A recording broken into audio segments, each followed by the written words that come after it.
AI helps you expand your individuality and it allows you to really like transcend it beyond what you could do, what you're limited from, basically.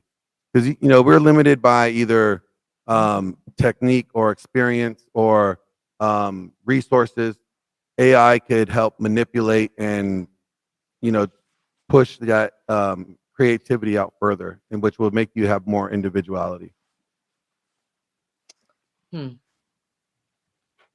But I think it could be used for a tool either way. It could be either used for good or bad. Right.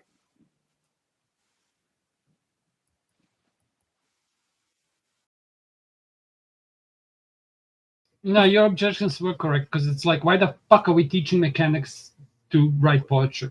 Like, well, why don't you guys we are in They're streets still in the middle. in. Yo.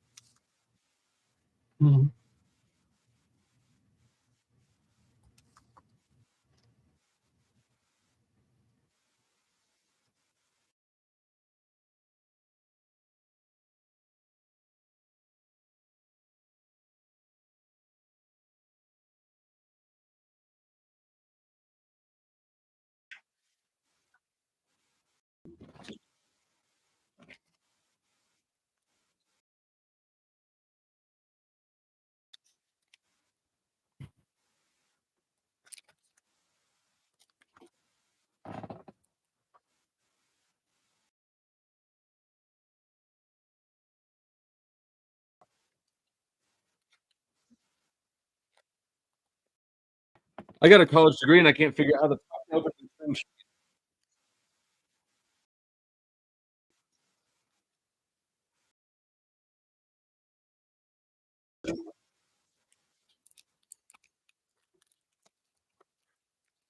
I think poetry is stupid. It's incomplete music, and my greatest accomplishment of sophomore year of high school was in my Romeo and Juliet book. I filled in every letter that had like a closed loop, like a B or a P. I filled in every single letter circle in that whole book. Productive. See, like, what happened to like auto class? Because we used to have like auto mechanics. Oh man. Grid and I both had to teach ourselves woodwork.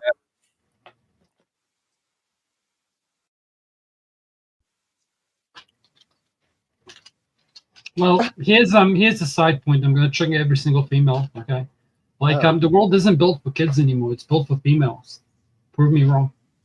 It's built for me men. wrong. It's horrible. It's built for men. Everything's over sexualized. That's not for females. That's for men. So now you're viewing men as a monolith. As the what? As the what? As a monolith. The world You is just built. view women as a monolith. They are. There's chads at the top, then there's women, and then there is dickheads like me at the bottom. Okay, so you have chads at the top. Where in the fuck do you find these people? Prove me wrong.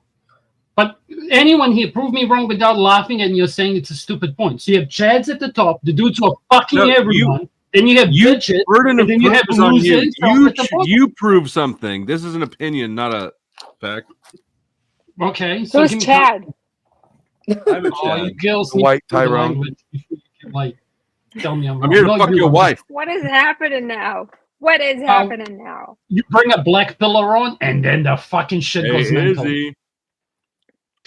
I'm kidding. So what I'm saying is, it's like the world, like if you go outside right now, or if you look at education, or you look at, I don't know, you look at scholarships, or you look at like homelessness, or you look at Minecrafting. Men Minecraft more, okay? Kids are not happy. They're all fucking unnecessarized. You go to McDonald's, okay? This is the practical example in America that I saw, and it triggered this memory for me, which is like you go into McDonald's, there's no playpens. Shit's expensive.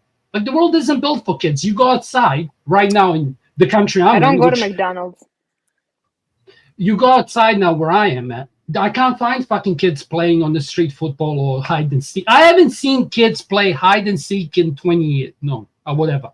Like My you don't see kids children are literally outside right now playing hide and seek. Okay, I'm talking The only people that overall. ride bikes anymore are crackheads. Yeah, that's what I'm saying. It's like before, when I was growing up, the only thing that would happen is like around 6, 7 o'clock, you'll hear all these mothers screaming, "Dinner's ready, come home." But now all the Your mothers have children will be taught combat skills early as age 5 in order to crush the competition when they fully mature. Little Deborah and Jesse need to fire a pistol with precision accuracy while drowning out the screams of the non-believers. Good job. So Izzy, I'll tell you, he said that the world is made for women and not kids. And then I said, are you crazy? The world is made for men because everything's over sexualized for men. And that's no female sexuality is getting used to sell shit. Kids, we are like living in a world where let me cook. I'm far away, okay? So we're living in a world that is so deprived of human touch, of love. We're not having kids, we're not having families, and you're gonna tell me it's built for men. Like, it doesn't make sense. We have to be honest. That's the biggest feminist fucking talking point. The world's for men. How many people on this panel have wives, spouses, and children? Yeah, but it's going to be irrelevant because we're talking about ourselves. I understand, but we're talking about ourselves. Okay, so let's not look at ourselves. No, I get to. If you ask me for data and studies and proof, I'm going to turn into the old cunt. Let me speak. I'm far away. Okay, so all I'm saying is like, you can all tell me I'm wrong, but bro, I'm not here to. What the fuck? Yeah, because like every time I speak, you can't interrupt because everyone gets excited. And it's I'm giving you the because you're excited. No, all I'm saying, I had to be excited so you let me speak. Like the only person getting interrupted is me. I'm muting. I'm far away. Because I already explained this and you said don't explain it. You can read more it. Like poetry. More poetry would solve this situation right now. That's not what I said. You, Casper. What I'm saying is like, okay, cool. So you explain. Okay, I'm wrong. Cynthia is right. The world's built for men because I can go outside and turn on my thing and see naked ladies everywhere. She's correct. Like I can strawman her and make her look stupid, but what the fuck am I doing then? I'm muting. You guys go. This is actually gay as fuck. This is the most homosexual thing I've ever seen, and I've seen two crackheads do weird shit to each other. You know, every time this happens, you need to play Chuck laughing at tiny feet. That clip's hilarious, but it's like a minute long. I know, but it's priceless. It's great. I don't know. We lost Glenn. I've also got this. I need to refine this out. Well, hello. Welcome. Hello.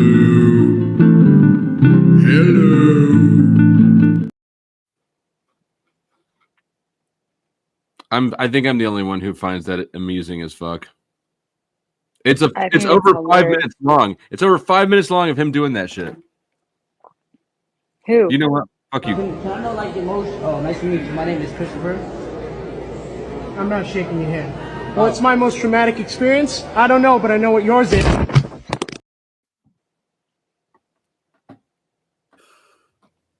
Hello. Welcome back. Good to see you again. I hear I got a little rambunctious last night. Do tell. Yeah, the voice of reason. You called? He's not qualified for that shit. You said voice the reason, so I'm back. What's up? Yeah, nice. You actually might be. Well, no, I don't know. He actually is the voice of. I think he is. More than Grid. You probably will think so. I don't know Grid that much, huh? You probably will think so because of this, because you're on opposite sides of this conversation. No, honestly, I think I've had like 2-3 conversations with Grid. That's it. Very short. Yeah. Yeah, I would say they're okay. Jury's still out. That's how it goes after sex for him too. Would you say it was okay? It was okay.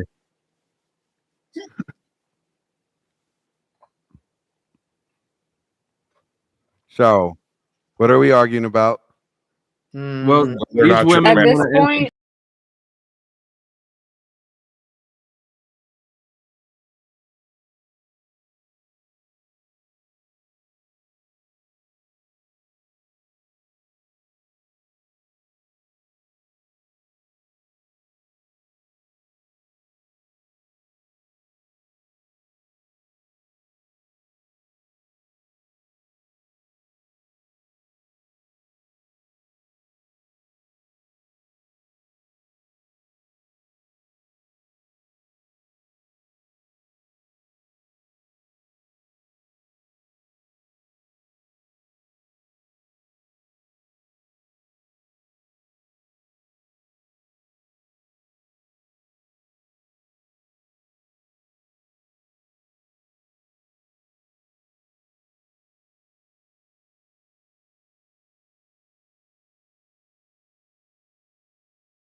the society. Like my individual views on this, I said at the start, which is if we stick to schooling to stay on the topic, and I look at some of it, it's like you should only be training the people that you need for the jobs that you have.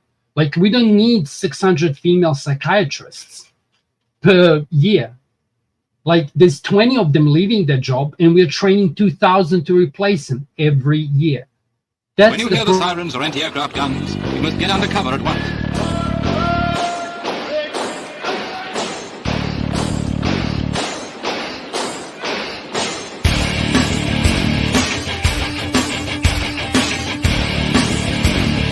If you're in the open with no cover, lie down.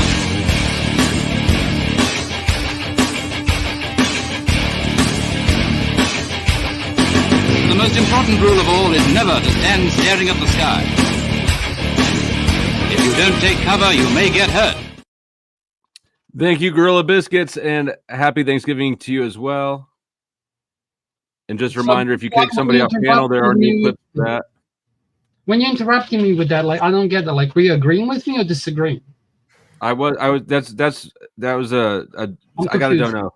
I got a donation. I drop bombs when people don't know. Sorry, I didn't realize. But yeah, that's all I'm saying. It's like the biggest problem in education today is you're training people with skills they're not going to use in the applied fucking world, which is your point. So that's the fundamental problem you have in America as somebody who's watching from the side. Like, it's so easy to see. The Department of Education is the fundamental problem we have in America. Correct.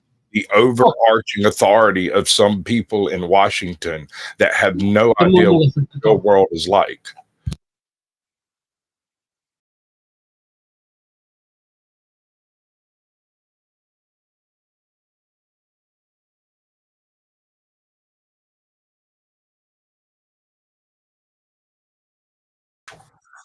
Yes. The Department of Education was brought into existence by an executive order specifically to stop Southern states from taking money from black schools and giving them to white schools. Can also be read as taking money from poor schools and giving it to rich schools. And that was its purpose. It was an auditing agency, and it has become a monster of its former self.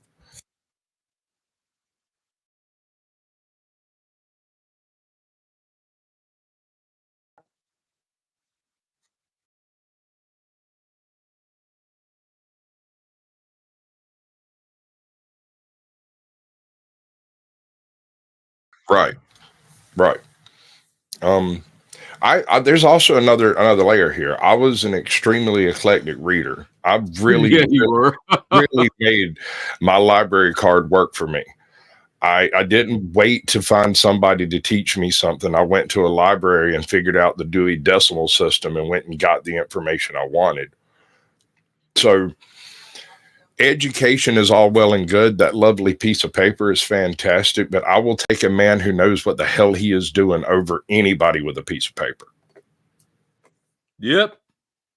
That's you're correct, but it's kind of weird. But it's weird. Why is it weird? Because it's not an education system. It's an experience system and merit. I understand, but see, I'm going to take it to an extreme to prove a point, okay? So it's like that motherfucker called up.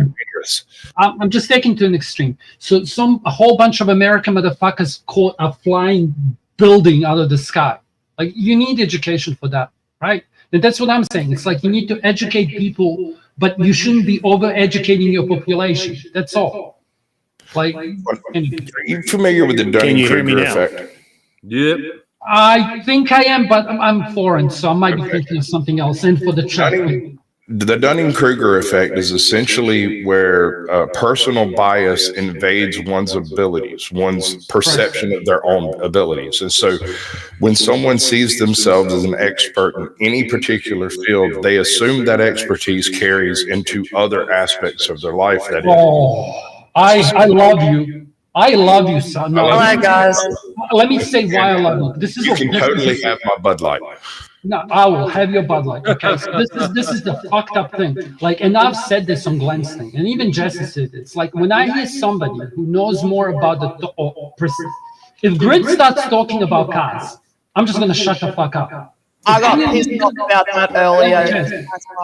We're talking about long-term relationships and marriages with people that are their longest relationships was 4 years. And that's you want me? I don't know.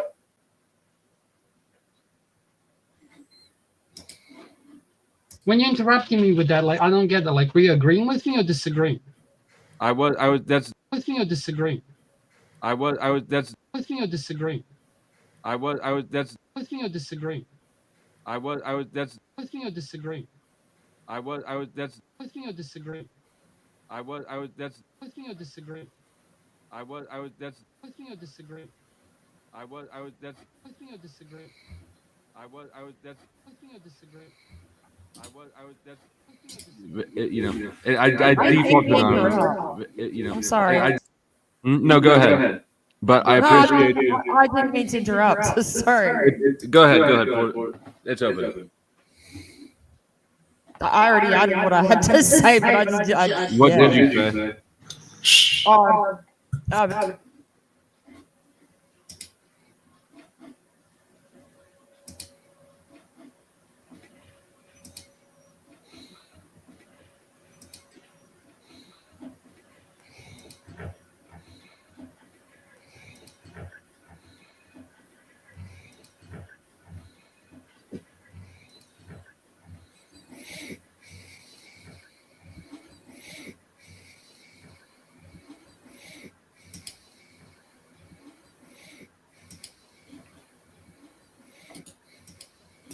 But I don't think that it's something that should be externally enforced. I think it's on the individual to understand when they're out of their depth. It's on the individual to. Oh yeah, that's what I just said. Most of the time you just gotta brush it off. Also, no one owes you respect. You have to earn that. And I'm not speaking about you. I'm talking about anybody. I'm saying, like, the concept of someone being disrespectful to a stranger, that's courteous. You're looking for courteous, not respect.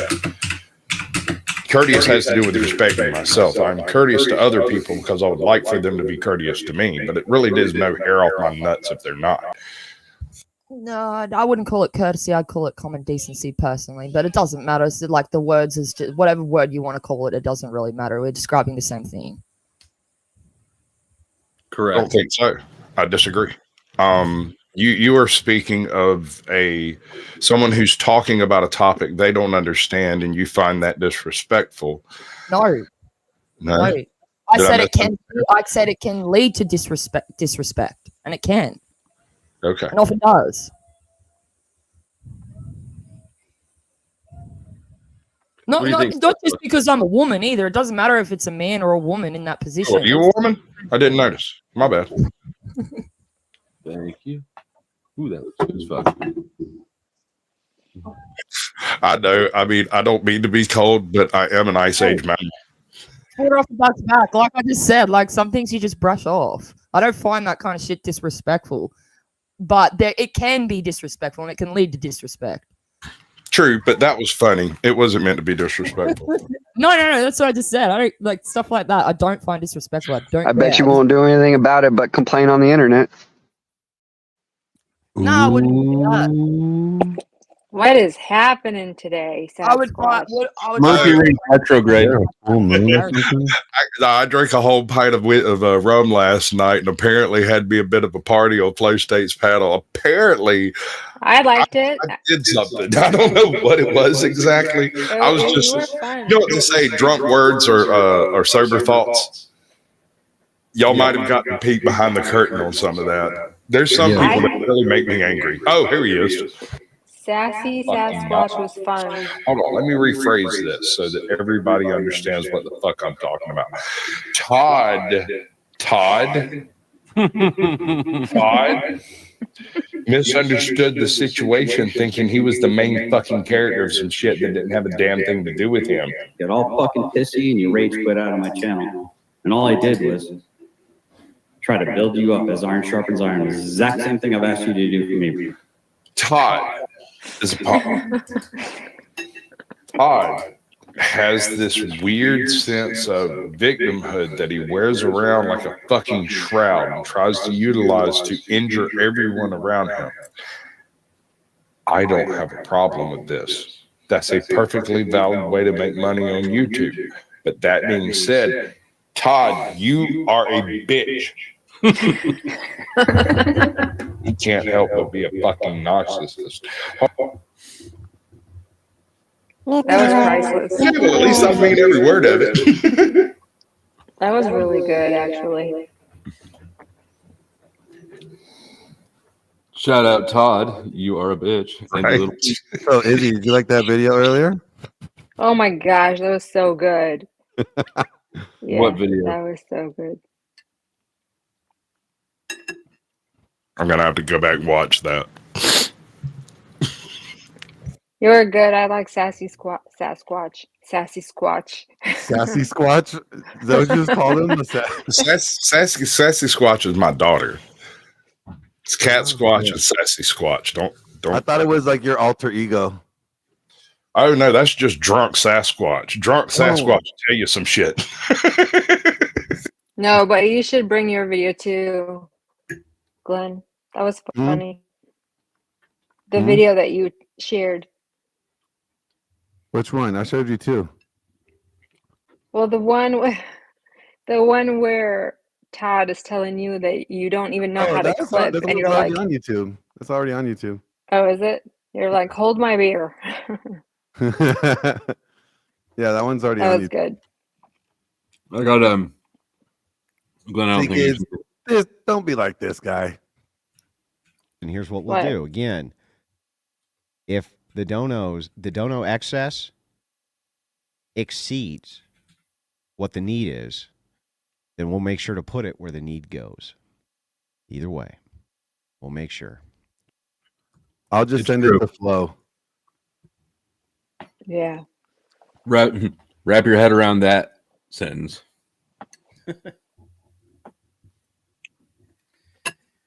Well, okay. Anyway. Have we beaten the subject up enough, or what? I mean, Which school's one? still dumb, but I mean, I'm always down for another round of beating, baby. what do you expect from a bunch of women and their prattle? Oh, ow. That's cold, man. Am I right, Casper? Am I right? Where's Casper? He left. He's got he got stopped. Oh yeah, his time is over. You're terrible at this. I got You guys food. kicked him out? Yeah, somebody. Yeah, Oh, nice. someone paid to have him drop. What'd you say, Flo, about what do we expect from women and what? Their prattle, women prattle. Woman prattle. What's that? He's an idiot. It's what you're doing now. God, I think it's respect with that. Like respect is more what you were saying, Sasquatch, about like common courtesy and decency. More is what women are talking about when they talk about respect. That I wouldn't call respect or about respect. That's more worry. Women worrying about usually stupid shit. I'm not worried. Yeah. You would be if you could see where all the hidden cameras were in your house. Yeah, I've only got 3. He's got 6. Hello, I'm jealous.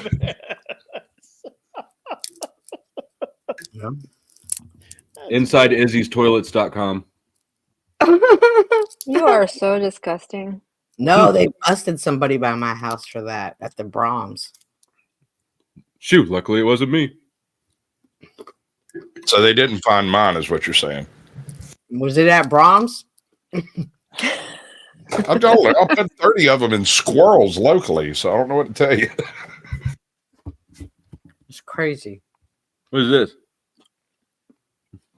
It's from Glenn. You want to talk about a production? Glenn Lawrence, take some notes. Pastor, producer, Glenn Lawrence. If you want to know how to produce an intro. What the hell? You guys trying to offer me advice on filmmaking? Look, bro. Steve Blinken here at the scene of the crime talking to Officer Smith. It's DEA. Glenn Lawrence step in, shadow like grim face. Enemies start glowing, he start the rat race. Nail in the coffin, sharp ass respect lost. Body laid out, consequences they cost. Grip the Glock, no remorse in his eyes. Deed signed in blood, truths and lies. Skull on his chest, fidgets in his stride. Punisher's wrath, can't duck, can't hide. Echoes in the alley, whispers of his name.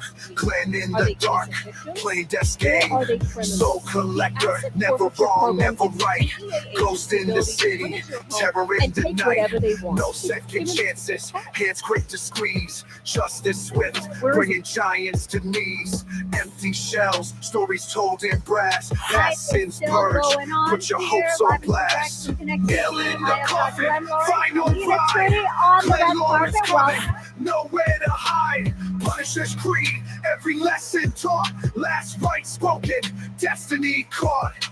They dribble when they hear the boots tap. Lords on the move, hand on the strap. No mercy, no peace in the lane. Heed the reaper, make you face the pain. Bounties collected, tears in the soil. Tales of demise, bodies left to spoil. Cements his name in legend deep. Glenn Lawrence, the last truth in keep. Echoes in the night, fade on the wind. Punisher breathes fire, sin is pinned. By the laws he lay, futures dim. Glenn's justice, sung like a grim hymn. Nail in the coffin, final ride. Glenn Lawrence coming, nowhere to hide. Punisher's creed, every lesson taught. Last right spoken, destiny caught. Respect, As you respect. see, my resume speaks for itself. I don't need any advice from GS. You know, I think we're gonna change GS's name to Glenn Stan. That's right, Glenn Stan. GS, you are my number one fan, bro. I mean, nobody else makes 7-hour live streams about me. I mean, just give me your address and I will send you an autographed picture. Okay? That was good. All right, Glenn. See, kids, In this is a fairness, fact. that was before Speakeasy Don't did be a 3 fag. It ain't streams done. on you. You don't want to be like him. In fairness. All right. That was good. Yeah. Let's boot that trash up out of here. You're like everything that GS hate, like, you know. So Glenn, I have a bit of an issue with you. I noticed on your page there that Meth Gator was not listed, and me and Flow State are very upset about you throwing that shit in the fucking doobie, you bastard. Okay, well, first of all, you never sent me the script yet. Okay, we have to. It's already made now. You sold it already, you bitch. No, all you did was dictate. All you just said was like, "This is a script, Meth Gator. Let's go." I'm like, "I'm down for it. Let's do it." Right. And you never sent me the script. It must be in the mail. Flo, It must be in the mail. I was just drunk as hell that night, bro. I don't usually tell people that one. That was my personal thing. Like me and Flo, he was going to be dope boy number 1. It was going to be great. Oh, I can see Flo as the D boy. The only actual victim of the Gator in my version. Can I want to be the Gator in the suit. You know, I had actually, never mind. I mean, it's dumb. I had Wait, actually. did you say I was going to be the only victim of the Gators? Did I hear that right? The only actual victim. Body count of like 60 people, but when it's all said and done, everybody but you would be there. For shame. I know, but he's got to get hooked somehow. I had picked out the closing credits song. You're breaking my... Is that the princess's dad? Only if he'll wear the suit. Got to wear the shiny suit. That suit looks like a hand-me-down from his dad. Hey, Flo, Red, what are you going to be talking about tonight? The link to this channel so they can spam it in my chat. They're spamming Izzy's channel, but they can't spam yours. Because they don't have the Powdered Dusty. Oh, the Powdered Dusty. Of course. Good. What are you talking about tonight? Well, I was going to talk about how we all need to give thanks for Trump ending or at least getting the ceasefire over there in the sandbox. But there's so much weirdness around it. I don't know. I will figure something out.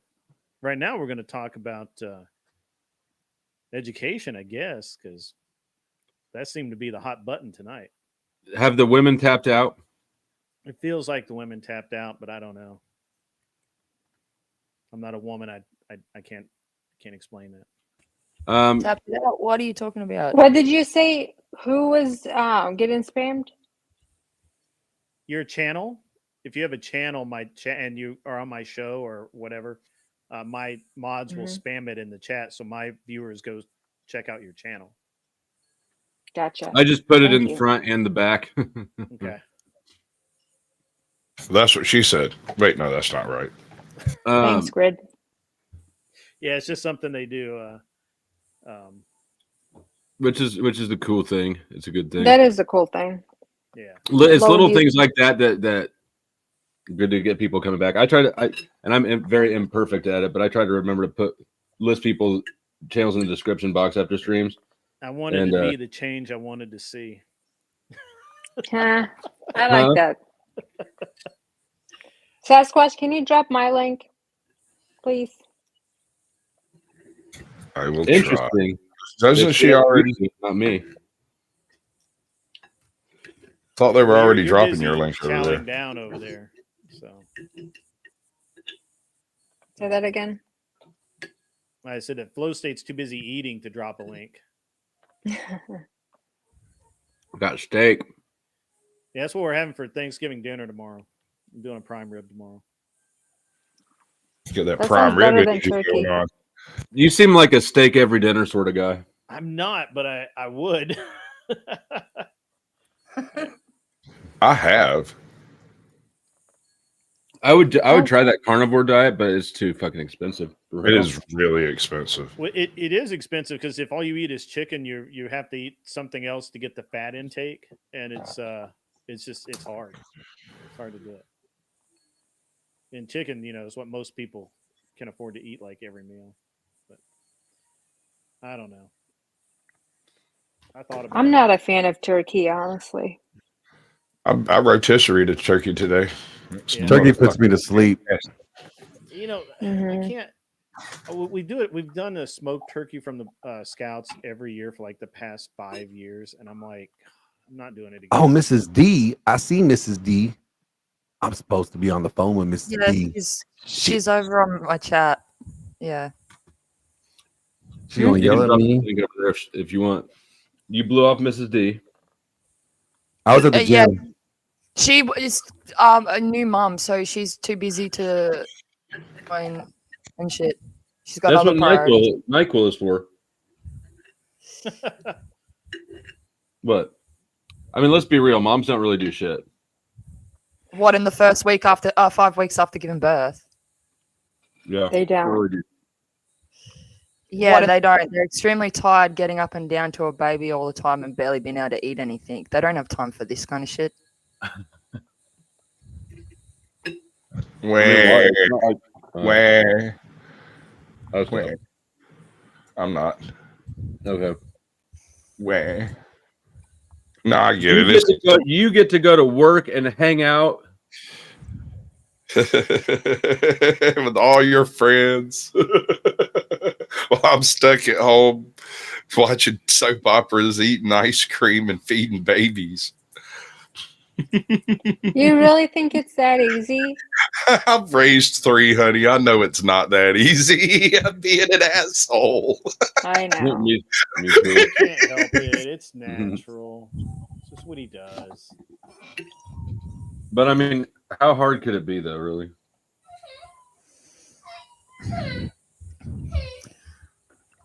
Most men that try fail very badly. Just say it. Oh, yeah? I got custody of my daughter when she was 2. No, I'm Which of talking course- about when the child is an actual baby. Like Right, most right. men have Yeah, as soon no as it's idea what to walking, do though, or how to look after them. Do you know that I did? I'm I not even went saying to that there Lamaze aren't guys classes. out there that can. There are plenty of guys out there that can, but majority-wise, most guys have no idea. I didn't know that afterbirth was the thing until I was looking at it. That's when I learned about afterbirth. That's a great time. That's a great time sir. to learn. Do you know how embarrassing it is to have the doctor, nurses, and your well, I guess she's girlfriend at the time, and your wife who's just had a baby, all of them turn and go, "Are you okay, Dad?" Well, that goes to No, show I how don't know much that. I about don't- that I kind of stuff didn't have that that you happen. know. So thank Well, you I know I for didn't know shit about it. sharing But that. I I'll even tell went to you what. Lamaze classes. At no point during Lamaze classes, I guess probably I just didn't notice. I'm sure they mentioned afterbirth at some point. Get you some pigs, bro. Breed you a few pigs. You'll figure it out all about all of that trash. Everything. Biology is actually, if I'm not fighting or fucking, I don't want anything's biology anywhere near me, really. It's pretty gross. How about eating? That's biological. You know Basic, what? Good. You know what? Shut up, nerd. It's Anson Knowles. Hey, what's up, y'all? Happy holiday. You too? Happy holidays to you, sir. You too. So, They're selfish as fuck. Babies are selfish as fuck. Am I hearing like babies in the background or what? well, not on mine. Mine's inside. I heard that too. Unless he escaped. Did you Might hear have been that Angry too? Casper. Angry Huh? Casper does not have kids. I'm muted, bro. I'm an incel. I don't have kids. No, I don't have kids. I ain't got no kids here. My kids are grown. I wish I had some babies. They're fun. Mine are too old now. But I'll be back. I gotta do a voiceover. Go do a Okay. voiceover. Okay. Again, did you hear that? Yeah, it's my kids. That's my son. Oh, Tell him okay. tell him we say what's up. Is he raging Hey? right now? Tell him we say what's up. Yeah, I was just over there just that he's arguing with his sister. So I gotta go tend to that. I'll be back. If he gives Very her a good. black eye, does he get a quarter?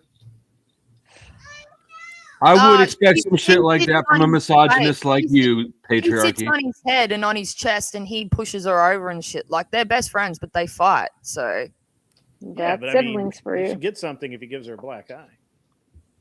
well, I'm waiting for that kind of thing because they're that rough with each other. It's probably gonna happen. Anyway, I'll be back in a sec. Good luck with them. You're good. It's a meritocracy. Don't forget the NyQuil. Oh my gosh. No. Don't do that. So the only time I ever babysat for somebody, the neighbors had me babysit their two sons, and I ended up giving them NyQuil because the fuckers were going to bed. I just gave them a normal amount. Oh my god. A normal amount for an adult. Damn, Flo. Stop. Like, what is wrong with you? I advise you not to go any further into this conversation. Yep. I was in I'm like not a 8th grade. lawyer, however, I was in 8th grade. I don't think that You, helps. you should have been in the workforce. That's why school would have been good for you. I mean, hold on. Can we agree that like watching children is the most sensitive And part look of the what you workforce? did. And look what you did. You drugged them. Exactly. That's pretty. Well, I mean, let's be honest. it's It's pretty not much much the same different as from what shoving he an do when he iPad got in your older. face. Very Yeah, true. I was drugging myself at that age too. But hell, God. I just It's probably This is so wrong. probably is. Yeah, if you think iPhones or if you think the devices aren't drugs, then try to take one away. See how those withdrawals go. It's Okay, like all those mamas giving their kids melatonin my these days. It's 4-year-old normal, though. So my 4-year-old is not Dude, allowed you got quiet. to have toys. I was Yeah, so your happy mic is about that. quiet. My mic's I liked quiet? it. Yeah. Mine is. I didn't do anything to it, but I. I'm Greg is trying to tell a story. Yeah, but his mic got quiet. But like I turned you up some. Oh, okay. You guys hear me okay? I can turn it back. Yeah. Yeah. Okay. So my 4-year-old is he's had basically the run of the house until about 2 months ago, and now he's not allowed to have any toys downstairs at all. They have to all be upstairs in the playroom. He's not allowed to have the iPad at the table to eat. And he's not allowed to watch TV at night before bed. What did he do wrong? Well, so I don't blame you. That's it's good. because it just gives him all these bad habits where he won't want to go to bed because he's watching Right. TV. He won't eat because he's watching the iPad. He just literally throws all of his toys everywhere and doesn't pick them up. So he doesn't get to have them downstairs anymore. Good. So, Adults should have put screen time down an hour before bed. Yeah, I mean, those are good habits. And if there's one thing Agreed. I wish I had done with my daughter when she was younger is feed her more different varieties of food, because now she's a 14-year-old who has pretty particular tastes. That'll go away. Maybe. Did you I take got them a. outside a lot? You inspired my new intro clip, but not directly. The playlist that has "I Want to Live in Calabasas" on it has a bunch of other songs on it, right? And one There's of one them other has a Jordan Peterson intro that has been like a clip that has been absolutely slaughtered, and I want you to hear this thing. It's just the first 10 seconds, sir. You should be a monster. You know, because everyone says, well, you should be harmless, virtuous. You shouldn't do anyone any harm. You should sheath your competitive instinct. You shouldn't try to win. It's like, no, wrong. You should be a monster, and then you should learn how to control it. A few moments later. Yes. No. So how did I inspire you? It was in that is one of the songs in the playlist right behind Calabasas. I don't know if it's the very next song, but it's there. Well, already then. But you should be a monster and learn how to control it. Grid, when are you going to work?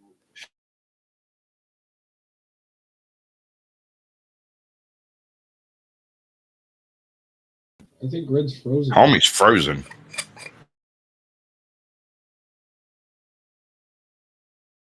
Doesn't usually do that. Technically, I'm live right now because I've got the show up on my channel. All right. So I can drop off, and if you're getting ready to end, and then you can do your ending, and then I'll be over on my channel. Yeah, I'm gonna just dump people onto you. So, Okay. oh shit, I should end my poll. Poll. Skinny chicks or plumpers? Skinny chicks took a bit more of a lead than they did yesterday. Now, skinny chicks 57, plumpers 42. Still pretty tight. Thanks for having me. I'm sure I'm gonna is. drop too. I'll head over to your chat, Grid. I'll see you guys All right. Sounds good. next time. I'll probably. All right. Boom. Just like that, guys, we are back live. 5x5. Let me turn my mic back up because I turned it way the hell down. There we go. There we get full volume, full control of the channel. Welcome back to the channel. I was over on Flow States early to do a really, really cool. Am I still lagging? I should not be lagging. Let's see what we got here. I got a lot open, but no, I mean, it looks fine. So yeah. All right. So anyway, guys, yeah, sorry. It's on Flo's channel. We were doing a really cool discussion about the Department of Education and all of that sort of thing, and it kind of blew up, and then it was like I was in the middle of it, and it became a thing. Anson, if you want to come up tonight, that'd be great. If you don't, that's cool too. Somebody can get Anson the link. I haven't put it in the mods chat, but I'll do that now because I got pulled over in the Flows deal, which is totally on me. I'm just giving this to Mr. Boulay. Mr. Boulay has the link, and he can disseminate that as he pleases. And at any rate, yeah. So we were having a great time over there, and it really took off. I was really having a great time with those guys. So it worked out pretty good. Yeah, it was awesome. So yeah, all right, cool. And yeah, so guys, tonight I was gonna talk about a couple of different things. I was kind of going to go down a little bit of politics, which I don't normally do on the Wednesday night show, but I decided that I don't know, man. It may not it may not be the thing. May not be the thing to do. To do that, So we'll see. We will see. Welcome to all the guys from Flow State that have come on over. It'll be really great. Hopefully, we'll have a good time tonight. It's going to be. I don't know where we're going to go with this, but once Anson gets up here, we'll get into it if he decides to come up. And so it is Thanksgiving tomorrow. There's a lot of there's a lot of different. That's funny. There we go. There he is, the man, the myth, the legend, with his dick trickling.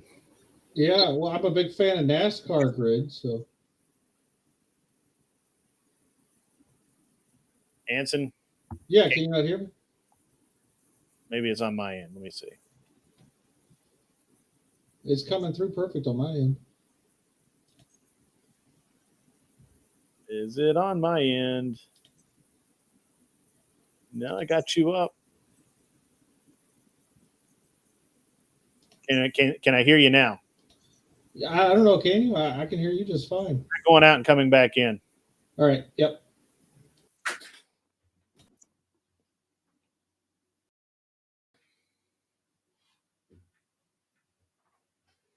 Could just be me too. I could have had the volume turned way down. I don't think I did.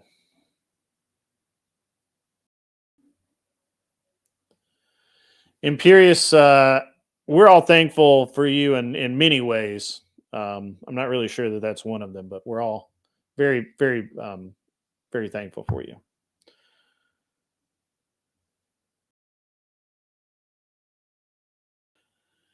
Yeah, this is a really good observation, man. I've spent a lot of holidays away from home, and actually, up until just recently, and I mean just like the last year or two, it's holidays were just another day. Christmas, Thanksgiving, doesn't matter. It was all just the same. The raging patriot comes through. Where did that go? I lost it. There it is. Raging Patriot comes through with $2. Let's talk jive turkey and get down to the giblets. All right, we'll do it, Raging Patriot. We will make that happen. Guys, by the way, before I forget about it, I've got to give my grift speech. Let's roll into this, guys. If you love the show, you want to support it, it's very important for me going forward to make this a concern that makes money. And unfortunately, right now it doesn't, and that's okay. I've only been doing this really 8 or 9 months, actually coming up on a year. But if you can donate something, that'd be great. If you enjoy the content, if you enjoy the substance, the substantive matter that we discuss, please send a few dollars in. Become a member. That's actually really a great thing. If you become a member, it's less than a cup of coffee in most places, especially Starbucks, and you can really support the channel that way, and you get all of the side benefits. We do have some other cool things coming down the pike, which I'm not going to get into, mostly concerning merch. I haven't heard back from the merch guy, so I'm not really going to talk about it anymore tonight. Anson, let's check your mic while you're here. Hey, Mike. I still can't hear you. You can't hear me, man? Let's see. Yeah. How about now? Hang on one sec. Check. Weird. Check. Can you guys hear Anson? Chat, can you hear Anson? Chat, can you hear Anson?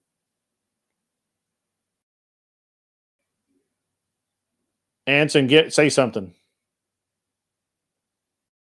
Anson, say something. All right, so we got nothing.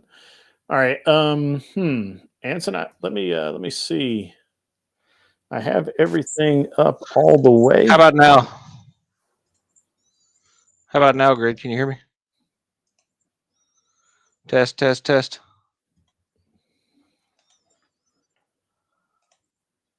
I don't see a problem, Anson. I don't. Do you have you gone down to the? I mean, it looks like your mic's putting out, but I'm not getting any sound. Okay, he dropped. Okay, all right. Imperious comes in with $2. Where did it go? There it is. Thankful don't see Raging 1776 and Are We Not Men? Yes. All right. Well, okay. Good for you. Last time. The box is glowing, but there's nothing coming through, Anson. Yeah, I don't know, man. Well, I'm gonna bounce. I'll see you later. Your output is turned down, or you've picked the wrong output or input rather. So I don't know. Okay. All right, let me do something here. The screen may flash, guys. Give me 1 sec. How about now? And standing by. Hey, what's up, y'all? Yep. Nothing. Let's try that, Anson. Yep. How about that? Nope. Nothing. Try. Let's hear you talk. Anson. And that's even worse. Oh, you heard him? Oh, he dropped again.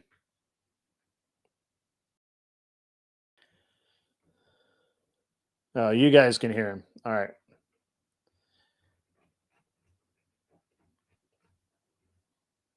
Maybe it's just me. Whoa. Holy crap. All right. All right, Anson, come on back in, buddy. Dude, I had this thing is hot. What is going on, man? There we go. All right.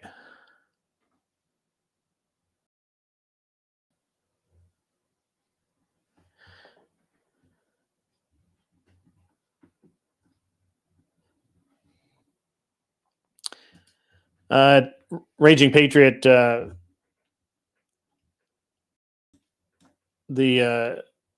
it's not a new system. What happened is when I've been doing these things where I'm streaming back into the Talk Studio software, it's just a really weird way to do it, and it's I don't know. And when I revert, it's been fine. I've had no problems.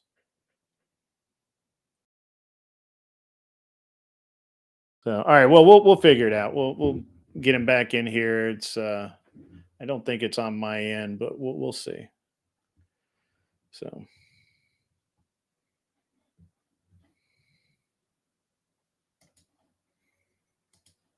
See, the thing is I have YouTube up too, and I didn't hear him. So, all right. Well, in the meantime, while Anson's figuring it out, it's who knows. It'll be fine. You cycled through all the settings. All right.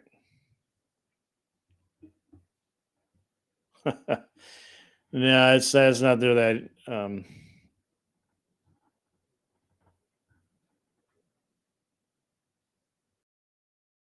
You can hear Anson. Okay. Well, come on back, Anson. Let's try it again. We'll see. I did have the volume all the way down, so it is possible that I just had the volume down too low to hear you, Anson, on my end. Because I have to turn the volume down to not get the echo that you guys hear when I have multiple inputs coming through. Hey, Michelle, how are you? Good to see you. Anyway, guys, we'll talk about the Thanksgiving thing and let Anson get up here, and we'll put him back up and then see if that works. Yeah. So if you guys could really hear him,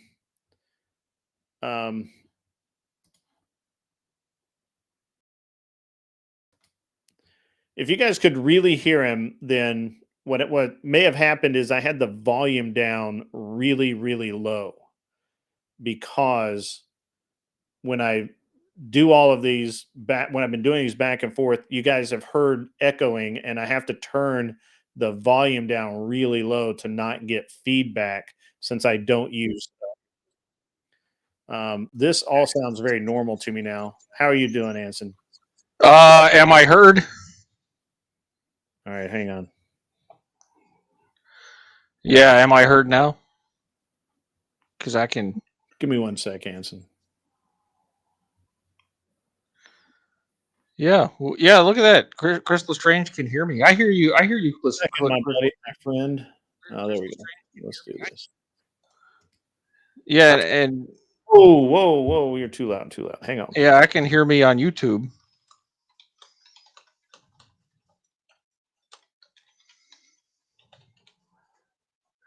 Sing a shanty.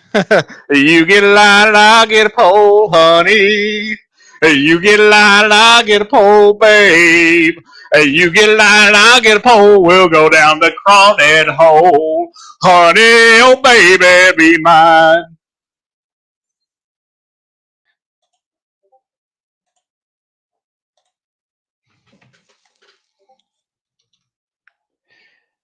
Now, I don't hear your audio grid. That's weird.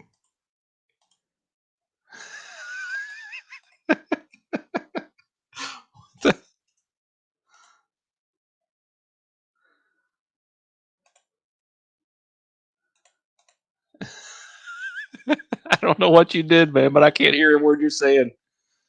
That's wild. You did, man, but I can't hear a word you're saying. That's wild.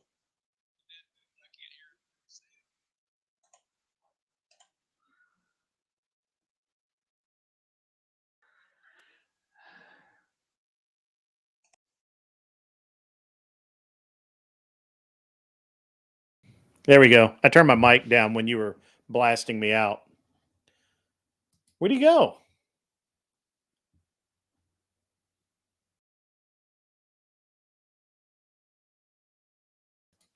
Dude, that wasn't you. I turned when you blasted me out because I had the volume all the way down, and then you came through. I had to mute my mic, and I forgot to turn my mute off on my mic. I have a bunch of different stuff here to play with.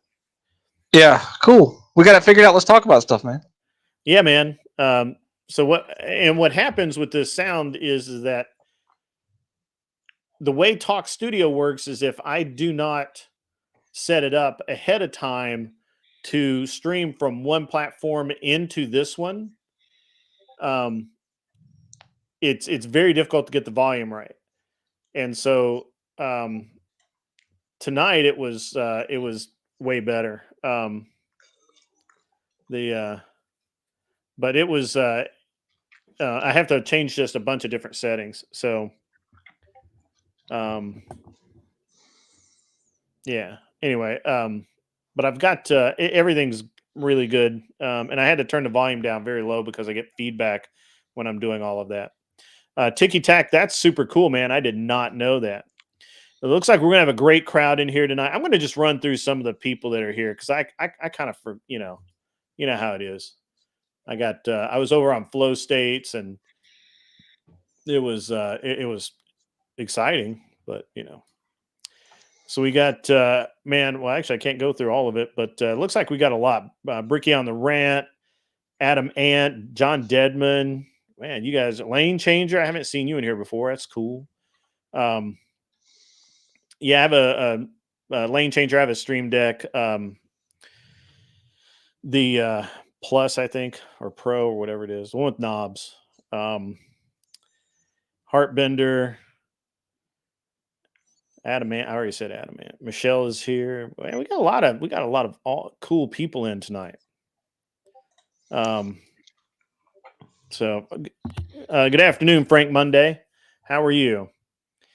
Ticky Tack, that sounds really cool. Hawaiian CC, good to see you. It's been a while since I've seen you in chat.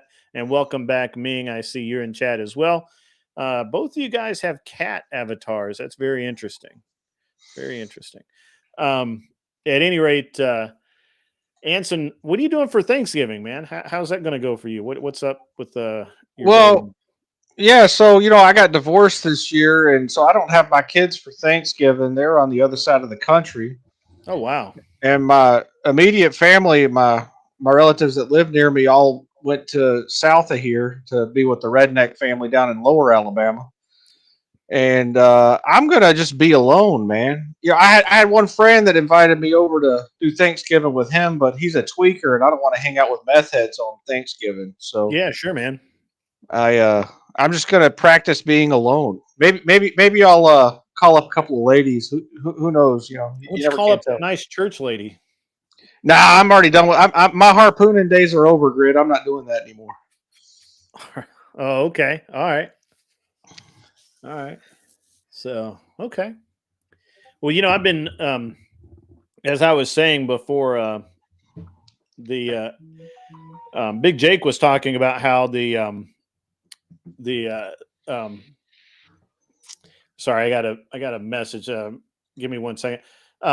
Anybody that wants the link to come up, I'm not doing a traditional open panel tonight, but I'm going to be a lot less weird about it, especially since we started late and all that. So, if you want to come up, get a hold of one of the mods and let them know you want to come up. You'll have to go to Discord, or we'll have to figure out some way of getting you the link. But yeah, it'll be real. It's relatively easy to get into the chat tonight. Come up on stage and have a discussion, because it's going to be really chill tonight. It's not technically a chill stream. I do want to talk a little bit about Trump once again. Already, not even in office yet. He's getting peace in the Middle East. But first, let's talk Turkey, or lack of Turkey, because this year, and I do this about every third or fourth year, I'm doing a prime rib for Thanksgiving dinner, and with a little ham. I have, I don't, I know that people kind of rotate through turkey or ham, or maybe they do a little bit of each or whatever, but I'm really kind of going the prime rib for Thanksgiving these days. Turkey. The problem with turkey is I've been getting it for the last few years. I've been getting it from the Boy Scout troop that my son's a member of, and we end up buying way more than we need, and it's just terrible. You know what I mean? It's just, we have it forever. We end up throwing some of it out or giving it to the dog, which a dog loves it. But you know what I'm talking about, Anson. You know how this story goes. Oh yeah. No, I get roped into all kinds of nonsense because of my kids. Girl Scout cookies out the wazoo. Yeah, I understand what you're saying, man. I've seen some Boston Butt fundraisers like that are actually pretty decent. Yeah, that would be good.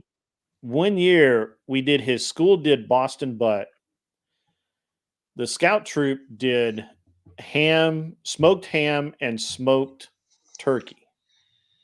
So I kid you not, dude, we had so much meat that we probably had for like a month or two.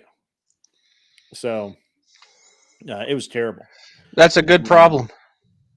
It's a good problem to have, but it goes bad, and you can't, there's only so much turkey soup you can have.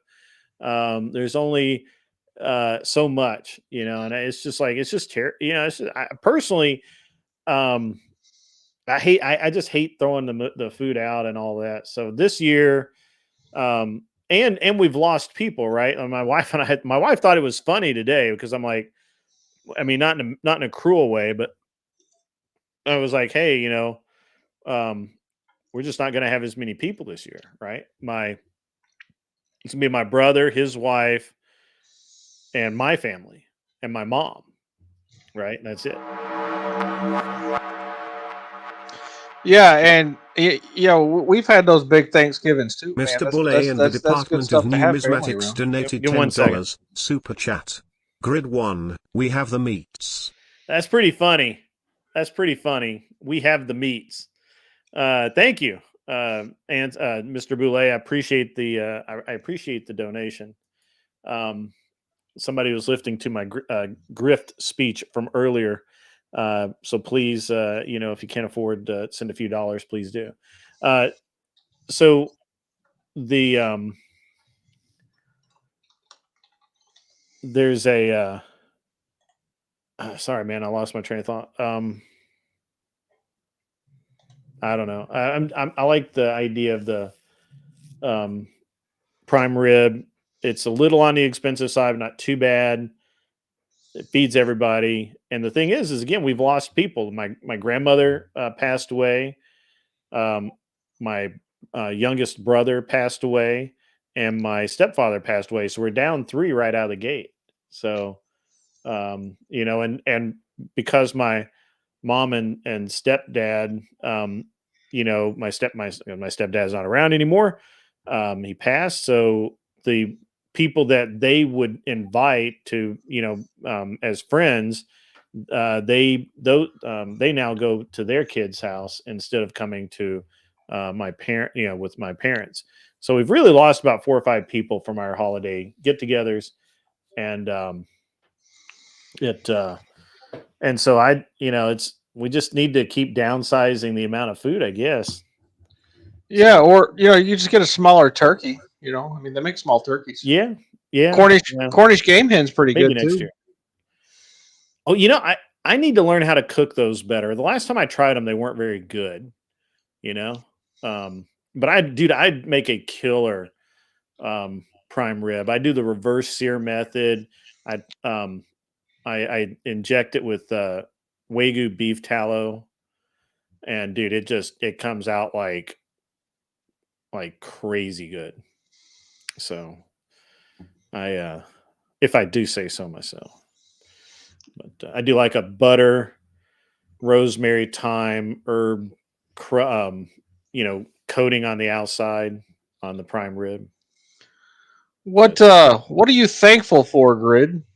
What am I thankful for this year? To be honest with you, I'm thankful that this channel is doing as good as it is. I'm thankful my wife has been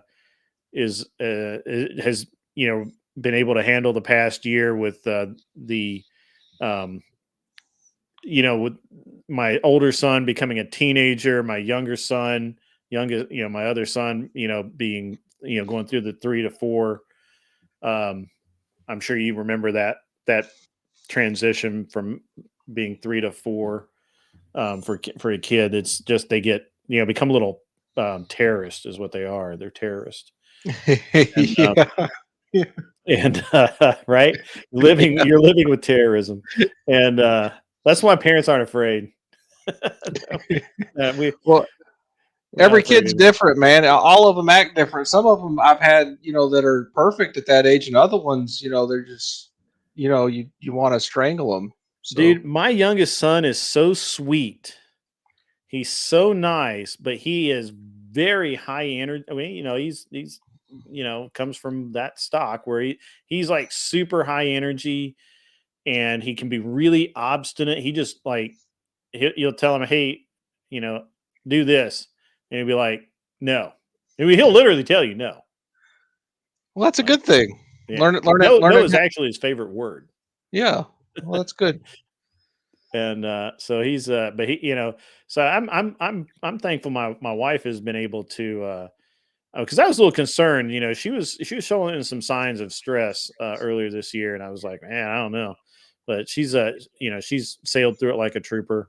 And I'm thankful to be here, man, every day. So yeah, that's awesome. How about you, man? How you doing? I am. Let's see. Well, I don't know. That's a good question. I wanted you to answer that. I'm thankful. I'm thankful from having the ability to learn from all of my prior mistakes, because some people don't do that. Yeah, I'm actually really thankful to have this show where I can talk to people and get a lot of different people's experiences and thoughts, and I really like it that people challenge me because in my daily life, and matter of fact, in my career, it's been very rare that people have actually been able to challenge me and really push me in one direction or the other. So I'm pretty happy about that, right? Like I'm pretty it's a pretty good I consider it a pretty good thing. Um so you know, I'm actually really thankful I'm staying home this year. Usually we've been for the last few years, we've been traveling for the holidays, and it's nuts. Michelle, you're very welcome. Actually, I'm thankful for the ability that I was able to help you when you lost your bird, and I was able to help you with that. I'm thankful that I was able to do that because it did really seem to mean a lot to you. And I've helped people before, and I knew that it meant something to them. But I'm going to pick on Michelle here a minute and say that Michelle um, really showed that it meant like so much to her, and that gives you a good feeling, right? It warms you right down to the cockles of your heart, and that's something to be thankful for. Not that you know that I mean it's great that she got the bird and all that, but being able to do it and willing to do it, I'm thankful that I was in such a position in life because I haven't always been in that position. So I'm thankful for Yeah. it. I like being warmed in my subcockle region. There you go. Um, are you thankful that your divorce is finalized and that you have clarity or at least some clarity? Is that Well, give you some? Are you in some way thankful for that? uh, well, no, I'm not thankful for that. Um, I still view that as a mistake. But Okay. it's something that I couldn't. I guess something that I'm still reconciling with, to be honest Ah, with you. okay. And the But it's, whole it's post. not really done for you. Yeah, well, I mean, I'm still hooking up with my ex, and Oh yeah, spending. right. I keep forgetting about that. We all Yeah. know who's sleeping with Anson's ex-wife. Yeah, but okay, so this is actually kind of a serious topic, right? Because a Yeah. lot of men after they get divorced go through like a severe depression, and the self deletion rate is Absolutely, it is. Yeah. exceptional. And my own brother deleted himself after a few months after his divorce. He did that in 2016. And it's a really major issue around around that in the manosphere, kind of your manosphere adjacent grid. And if there's any men going through divorce and think that there's no way out or that there's no future, man, call somebody and tell them what you're thinking and get it off your chest. Don't hold that stuff in, because it'll eat away at you. And if you think that you don't have any options, there are options. And not everything is bad in life. That's all I got to say. Like I'm content with where I am, even though I haven't fully accepted the divorce. But You seem fairly at peace, to be honest. yeah, well, I mean that's because how do I put it? I don't feel things the way normal people do. I'm a little Introverted. Machiavellian.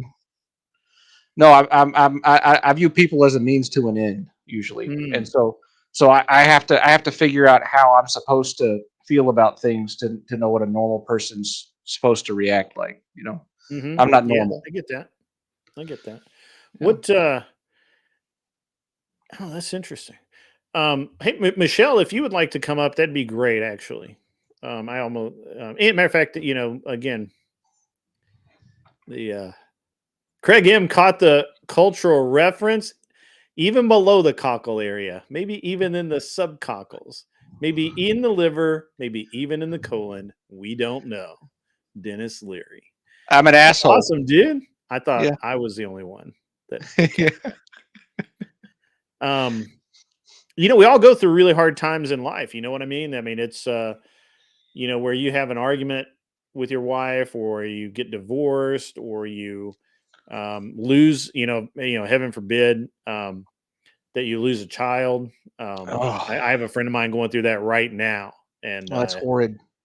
he and I had a long talk the other day actually about how parents aren't supposed to outlive their kids, and he he really he's really having a tough time, especially right now, man. He's having a really tough time. I think this is a second holiday season after that, and I think last year he was stunned, and this year he's had a lot of time to dwell.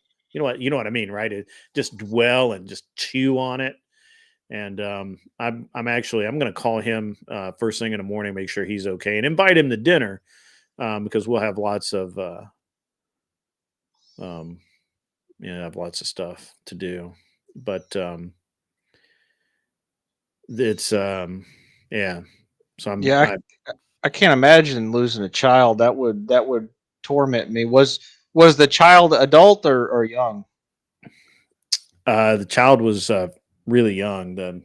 We had I don't know. I haven't shared this, man, but so we had some really bad storms and a tornado come through, and it caused some localized flooding, and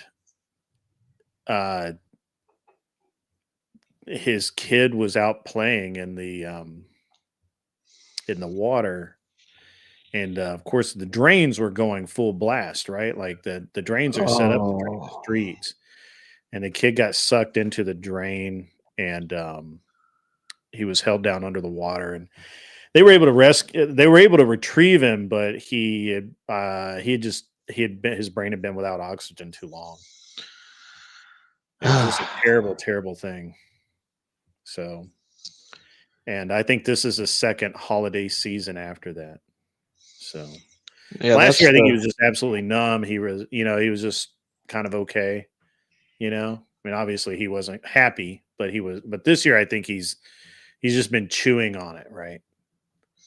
And so I'm gonna have to call him in the morning, invite him and his wife over for dinner, but we'll see. I hadn't thought of I hadn't actually. It's weird how when you have people that have tragedies in your life, how you kind of avoid them. Not Yeah. You don't do that intentionally, right? But you do it.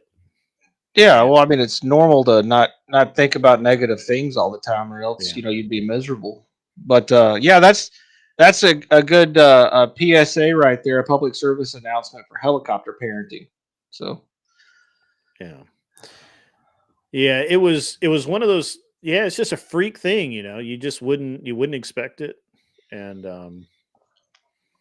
it was after. I mean, there's kids playing in water, man. It's playing in puddles, but they were. It was a lot of, it's just a freak thing, man. And, yeah, it's really bad. So, but anyway, I'll call that guy tomorrow, make sure he's okay. But, people deal with things in different ways. And, I mean, there are guys right now that are poor that, I actually was in Walmart today as I had to pick up some butter of all things because my son's been eating toast a lot lately, and he's just been chewing through the butter as teenagers do. And I thought we had butter here. We didn't have butter. I had to go to Walmart. I'm in Walmart and I'm watching people I can see them calculating in their head because things are just really so expensive right now. And I know what they're doing because I used to do it too. When I was much less well off, like really, really bad, right? Like almost no money. And I just had to work all the time. And I was watching it today and I thought, that's pretty terrible. This is one of my problems with the holiday season, honestly, is that it's like a manufactured kind of deal now. Where I always felt like, at least in my family, the holiday season's always been, hey, we all get together. It doesn't matter how little you have or how little you can bring. Everybody's welcome, and we'll all make it work. You know what I mean? yeah, no, it's definitely commercialized, and it's I mean, the season is more about like discount days like Cyber Monday and Black Friday, and oh yeah, dude. You know, you'd think that those were the holidays instead of Christmas and Thanksgiving. You know, the way that they have it set up now, and yeah, I know what you're talking about, man. I mean, I go into Walmart too and see people struggling to pay for stuff, and I've actually, because of the way prices are, I've started actually having to pay attention to it, even though I've got a decent income, just because it was just I couldn't just buy whatever I wanted anymore. It was starting to eat into my disposable income a little bit, and I was like, what the heck is going on? You know? Yeah. Yeah. It's and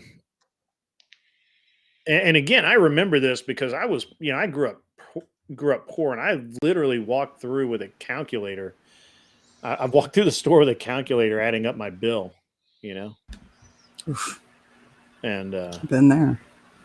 and so it was really, this time of season's like really pretty good, but it can be really pretty bad as well. So I'm a little more sensitive to the people who have it rough this time of year because I had it that way. And again, there were years, I mean years where I was traveling or I was alone, and Thanksgiving, Thanksgiving dinner for me was like if there was a Cracker Barrel nearby that was open, I would go there for dinner, and that was it. Like and usually by myself.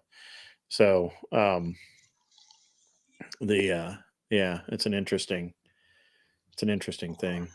Arthur Daya, that's not bad. I think that's based actually. I should still do that. I can do it in my head, kinda, but that's just years of practice. Michelle, how are you? How you can be the ray of sunshine.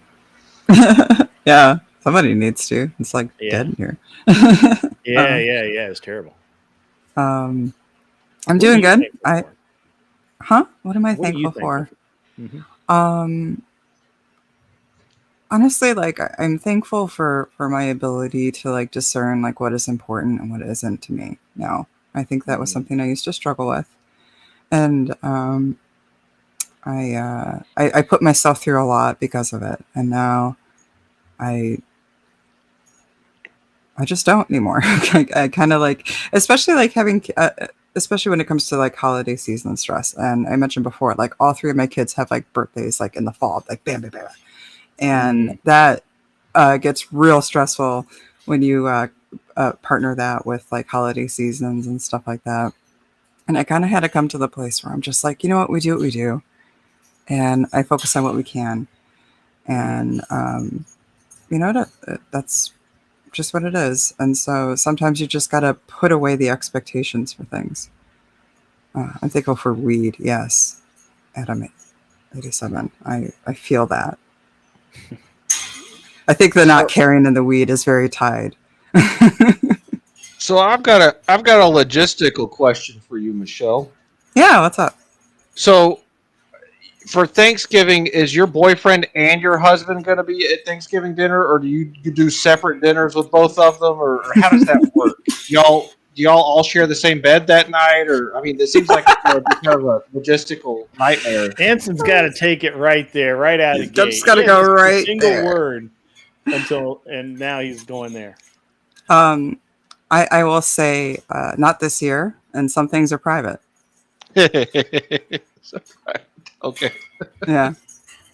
But I definitely have to coordinate and split time between the two of them. There is quite a bit of logistical managing, and yeah, we do it. Okay. But I want to be respectful to Grid. It's not DGen Story Hour. You got to pay for it. It is not DGen Story Hour today. That's true. To pay for it. Yeah. The I appreciate that. Mm-hmm. Yeah, I'm actually thankful for all the people that have helped me make the channel great. Right, like Michelle, for example, has been great. And I actually think that going forward, Michelle's going to be really a lot of help. I know what she did for Sarah. I know that a lot of Sarah's success, such as it is really built on blocks that Michelle and to some degree Smashly helped her lay out. So that's nothing against Sarah. That's just you know. Sarah's, you know what? Sarah has her strengths in the community. She's going to Yeah. do great. She's hella consistent. She'll be all right. You know, Yeah, no, she's I kind of just need to, you know, use that discernment and go my own way and like, you know, pick out who I'm happy to help. And, you know, I definitely do need to set you up with a debate with Alex. I think that would actually be interesting. a I will debate. be, yeah, no, not even a debate, just like, the other night that I did. Did you do a debate? Mm-hmm. Yeah, I was on Oh. Prime K's the other night. Kaz, whatever his name is. Miss that. Yeah, Yeah, I might so they have do a kind of debate ran out of panel gas or every something. Monday night. It's called the Reverie. For my audience that did not catch this, they do a debate panel called the Reverie. It's now Prime is a Twitch streamer, so I had a lot of technical difficulties with the way he does his sound because he does the sound through Discord, the video through StreamYard. It's just fucked up, and I had a lot of, and that's one of the reasons why I'm still like unwinding stuff from that. And the subject was should trans women be able to use female restrooms in the House of Representatives because of the, you know, and this is all about the Mindy Mace thing. And there were 3 different topics, and we actually talked about them on that morning, Monday morning, on the on my Monday morning show. We had the Farney here, we had some other people here, and we did a little bit of debate prep, and I was way over prepared, and I triggered these poor people so hard, the leftist. So it's leftist and conservatives and libertarians. So they had Scott, Fabian Liberty. They had Lactoid, who's a Twitch streamer who I think is pretty conservative, probably libertarian. They had a sociologist or something like that. Yeah, the Farney, not a Farney. The Farney. I did Just call him say Flanders like I do. And then Sociologic, Lactoid, Scott, and they had another guy. I can't remember his name. And we were all basically conservative and or libertarian. And they had this. They had Prestige. What was her name? It's a Russian Katya. name. Katya. Thank you. Oh, Anson was all about her blonde hair. So he. Oh yeah, I wanted to glaze them glasses too. Yeah. Damn. And the other girl, and Ghosty, who had tech issues and couldn't really participate. I didn't even make it through my opening statement before Katya was triggered. And I mean triggered hardcore. And that set the tone for the whole thing. And I think I broke the panel during my opening statement because I pointed out that should, you know, even a man that presents as a woman goes into a female restroom and somehow, you know, a door opens or you know, someone just turns around and a wardrobe malfunction, whatever, and his wedding tackle is just like flies right out there. And then some poor lady, someone from accounting comes through and sees that, she's going to freak out and, have a bad day or just claim SA or whatever. So, that could end up badly for a bunch of people. And I thought Lactoid was going to cry. He was laughing so hard. It was hilarious. And I had a lot of fun with it. And I had a lot of fun with it. The leftist didn't know what hit him. And Prime is a leftist. He's Prime Cause K's, whatever. He is a leftist, and it's his panel, and he did as moderator being he did the moderator thing kind of, but it was really funny. It was a great debate. For a panel debate, it was great, and I had a good time doing it. So, but it was awesome. Yeah, I thought it was great. The part that you say that you kind of broke the panel in, I thought was because of the age difference between you and the other people on the panel grid, because those people are not accustomed to hearing people say things like women are not men, and and Out loud. listing out the reasons why, and actually being serious about it, because they're so used to it being like an offensive thing to say that a woman is not a man and a man is not a woman. Right. And that's why he was cracking up so much, because you were just saying things that he had been trained you're not supposed to say, and it was hilarious. Yeah. And what was the other one I got them on? Oh, the Inspector Gadget thing, because they were talking about how are women really inferior to men, or no, does Hollywood portray in men as being inferior to women? And they went off on this tangent. And I'm like, look, this isn't really part of the discussion. But do you guys not remember Inspector Gadget? And he and they're like, what? And I'm like, yeah, they have this little girl who routinely saves the grown ass man, who seems to not have a clue, but she's like super smart and saves his ass every time he turns around. And that was back. And Case is just like, but that's from the 80s. And I'm like, yeah, I know. See how bad it was back then? It's only gotten worse. And he just couldn't. He just didn't want to make the leap from one to the other. You see what I'm saying, Michelle? He just didn't. He did not want to admit that. Oh yeah. It was hilarious, man. It was so much fun. The young people think history started when the internet began, which is pathetic. Yeah, I don't think Prime was expecting me to just come in like that. And I had so many tech problems that during the initial part of the discussion, I only had 1 or 2 points, because they were kind of free. They were free forming an argument about, I didn't even remember what it was about, but I was going to say, like, what was like an official prompt for it or anything? There was, so that the first part of the show is, it was just a random topic. That's all it says. So they were just, and what was you remember what it was, Anson? No, I don't. The only reason I tuned in was for the discussion about the men who think they're women in the bathroom. Yeah. So you guys just like start throwing out and triggering each other until like something sticks and you could debate about it. That's kind of awesome. Well, no, it kind of was that way, and I just didn't really have a whole lot to say. I did say something that was pretty funny, and they Lactoid latched onto it, and but I was having so many audio issues to start when I started out.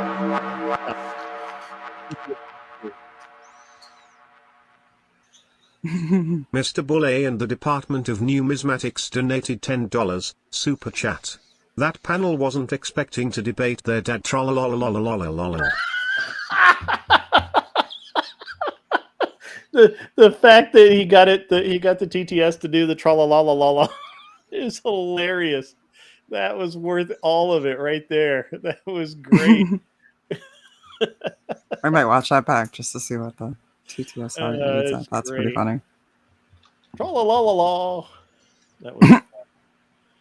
I like that the crystal actually got integrated into the memes at the Crucible. That made me happy. That was one I truly liked. Is that from you? Did you start that? I absolutely did not. I actually felt like I kind of caught it late because I was watching like highlights of it. Because unless you're like there, for those invasions, like you'll miss them unless you're you watch them back. So I feel like I kind of came in on that one late, but it is fucking hilarious. And even that dude that I was talking to last week, that polygamous Christian dude, he's been posting like crazy since we talked. And then I told him, I'm like, hey, like when your polygamous coaching program falls through, magic crystals are pretty damn lucrative, and you can jump in on that. But honestly, I should have called like his whole made up church, I think the Church of the Amazing Crystal. The Church of the Amazing Crystal. Mm-hmm. That's funny. That's funny. But yeah, now I did. What would Alex and I debate on, Michelle, what would that look like? I don't know. I think I should like try to trigger you two until something happens, because that's pretty funny. Yeah. I don't know. I need to actually kind of run down his like, I'm pretty sure I could steel man most of your stuff. I know that Alex does lean more towards a moderate, maybe a little left of center. There's going to be something you guys disagree on. Well, I disagree with everybody on at least 3 things. Yeah. Well, all moderates are just socialists, so you can argue with them just like the Well, socialists. see, we could set we could set it up with Anson. And Anson, how do you feel about PUA guys, pickup artists? Pickup artists? Yeah, how do you feel about people that teach men how to get laid. Yeah, I don't. They perform a valuable service. All right. Yeah, I mean, I have no problem with people teaching people how to do stuff. Now, if they're not teaching them something of value, I'd have a problem with that. But I mean, men aren't being raised by men anymore. They're being raised by women, and women aren't going to teach men how to pick up women, or women aren't going to teach. Yeah, moms can't teach a boy how to pick up women. That don't work. So, it's a valuable service. It's brought to us by feminism. So, yeah, it was, just Anson. The thing is we just had. You should have been in the discussion at the start of Flow State's stream where we were talking about education, because the 2 women were all about public education, public school education. They were absolutely, as far as they're concerned, you just have to do that, and it's valuable. It prepares you for life, and that kids really aren't. Well, and of course, I said that I think that public education should end right around 5th or 6th grade, maybe a little later, but maybe not by much. And that then after that, they can get specialized training based around what they are interested in, or are good at, or whatever. And that triggered them so hard. It was very funny. Public education has a place. I mean, if you have like a 90 IQ, it's just about right at the level where you need to be taught at, and you'll go through life and succeed if you can get a public education. But if you're 1 point above, I don't know what they call it now, but I know what I used to call it. Yeah, are we allowed to say that on YouTube? I'm not sure. Yeah. Okay. Well, I'm not going to blow up your channel or anything, but everybody knows what the R word is. Well regarded. They are well regarded people. That's like 1 point above that, isn't it? Yeah. Well, I think it's like 10 points, but yeah. The reason I say that is my oldest son has a 90 IQ because he got tested or whatever, and he did perfect in high school. He had all A's and B's his last year in high school. It was right at his level.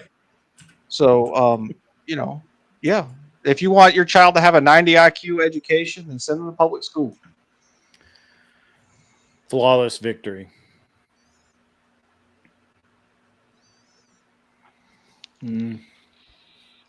Anyway, good stuff. So what else are you thankful for this year, Michelle? What else am I thankful for? Everybody's been pretty healthy so far, and I definitely don't take that for granted, because we definitely had our fair share of health problems in my family. My mom just did like a double knee replacement this year too. Oh, wow. Yeah, so like I'm just looking forward to things, coming up next year. I'm really kind of over like 2024. I want it to be done. So like as soon as you hit the holidays, it's like, oh yeah, it's like you're in the home stretch of it, and it's almost over, and it makes me feel good. So I like yeah, I how just want to keep looking forward. Once you hit October, you have a holiday about every 3.5 weeks, so you don't really have time to get all depressed, huh? That is about right. Yeah, you don't really have time to get depressed after that. You can make time grid. Yeah, maybe. I don't know. Yeah. All right. Well, I mean, sounds like we're some thankful people. That's good. What are you doing for the dinner and everything tomorrow, Michelle? Are you cooking a big Me? spread? Oh, my husband decided to make that so easy on me. He's like, I just want a pot roast. I was like a Tuesday? Like a pot roast? I'm like, sure. The kids are like, I just want a ham. I'm like, no problem. I'm like, shoot. So I'll just give everybody what they want. They want easy stuff. And like, it'll end up being like a short order cook sort of day, but we'll get it done. It'll be chill. And, I grabbed like turkey legs just in case somebody like missed turkey. More than likely, it's going to be me. And I'll do a turkey leg, and then I'm not like getting a whole ass turkey. Exactly. That's exactly what I had planned, and I'm gonna fucking love it. It's gonna be great. Yeah, So, I'm doing I don't know if I'm doing the prime ribs, but so all right. So, do you cook the Thanksgiving dinner, or does your husband cook the Thanksgiving dinner? Or is it a family deal? I send all the men in there to cook it for me, and I crack the whip. They There you don't go. do it right. No, I cook. You cook it, okay? Yeah, I cook. I've cooked every holiday meal that I can remember. Really? I don't allow my wife to cook it. Nice. Does she cook normally? Is she like not a skilled cook? Like, what's the story behind your cooking? She can a cook holiday meal? okay, but I'm Okay. a better cook, and everybody knows it. So, Damn. my kids haven't rebelled yet to where they're like, "No, mom, dad has to cook." Mhm. But everybody knows I'm the better cook, and that's that's a that's a product of her basically being highly trained to be highly educated. So she, instead of learning how to cook, she learned how to study. Instead of helping her mom in the kitchen, she took piano lessons. Right. So it's just different. Oh, Jack's starting shit. Don't start She had a tiger mom. Yes. Yeah. My mother-in-law is just really interesting. So. Yeah. Yeah. My wife is just really very highly educated person. So it's just the way it is. But I, on the other hand, part of the deal at military schools, no matter what, you had to cook. It's just the way it was. So you would have dining hall in rotation 1 week out of 4. So, and we would rotate through. And so when you had dining hall, you had to plan the meals, you had to do the shopping, you had to do,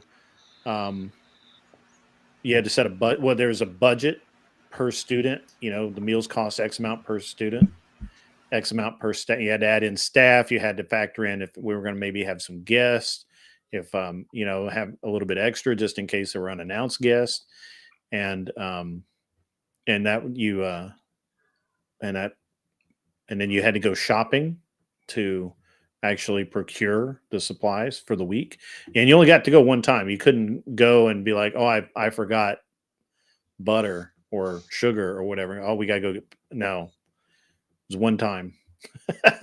and so it was it like anything else in my life is very strange, but that's how, and I learned how to cook all kinds of things. So, yeah. So what is your specialty Thanksgiving dish? Like aside from prime rib, are you like, okay. I do prime rib. I can do turkey. I don't really, I mean, I've done really, really good turkey in the past, but I don't particularly care for turkey that much. And and I always seem to have a lot left, and I don't like that.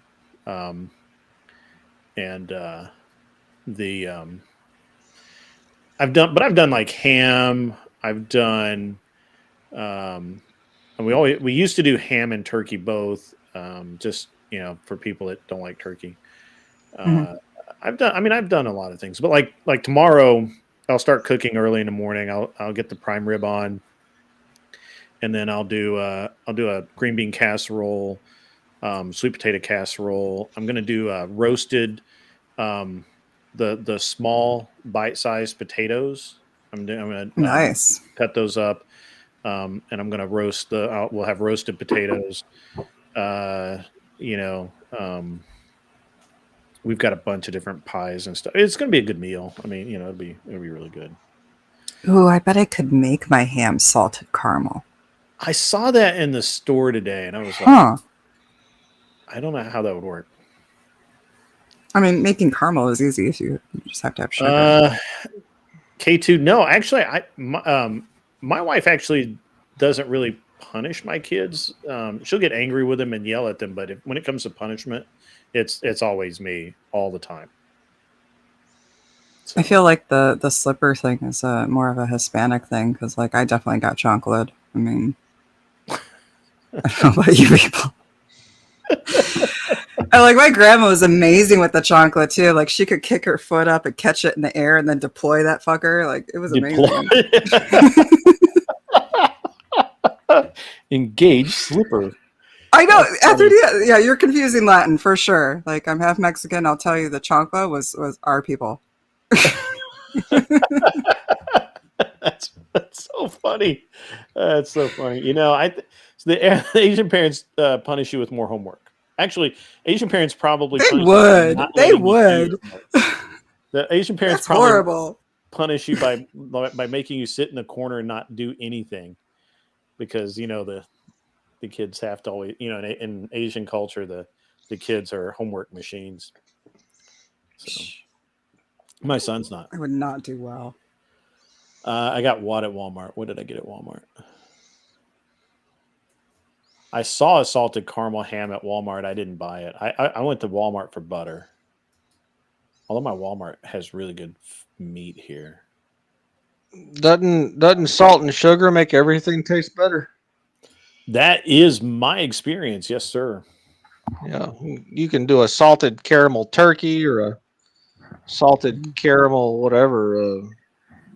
What goes to bacon? Yeah, bacon with salt and caramel sounds good. Oh man, I had some of the best candied bacon ever in New York. It was amazing. You know, the best way I've ever eaten bacon is wrapped around dates. You ever had bacon dates? No. Oh, it's awesome. You should look up a recipe for bacon dates, man. That sounds good. It does. I mean, it sounds unusual, but it sounds good. So that's interesting. Heart better, I'm you were actually not gonna disciplined, wrap my you were prime rib with abused. turkey this year. I have some. I mean, not turkey with bacon. I have some Applewood smoked bacon, and I'm gonna. So I'm doing the prime rib this year with.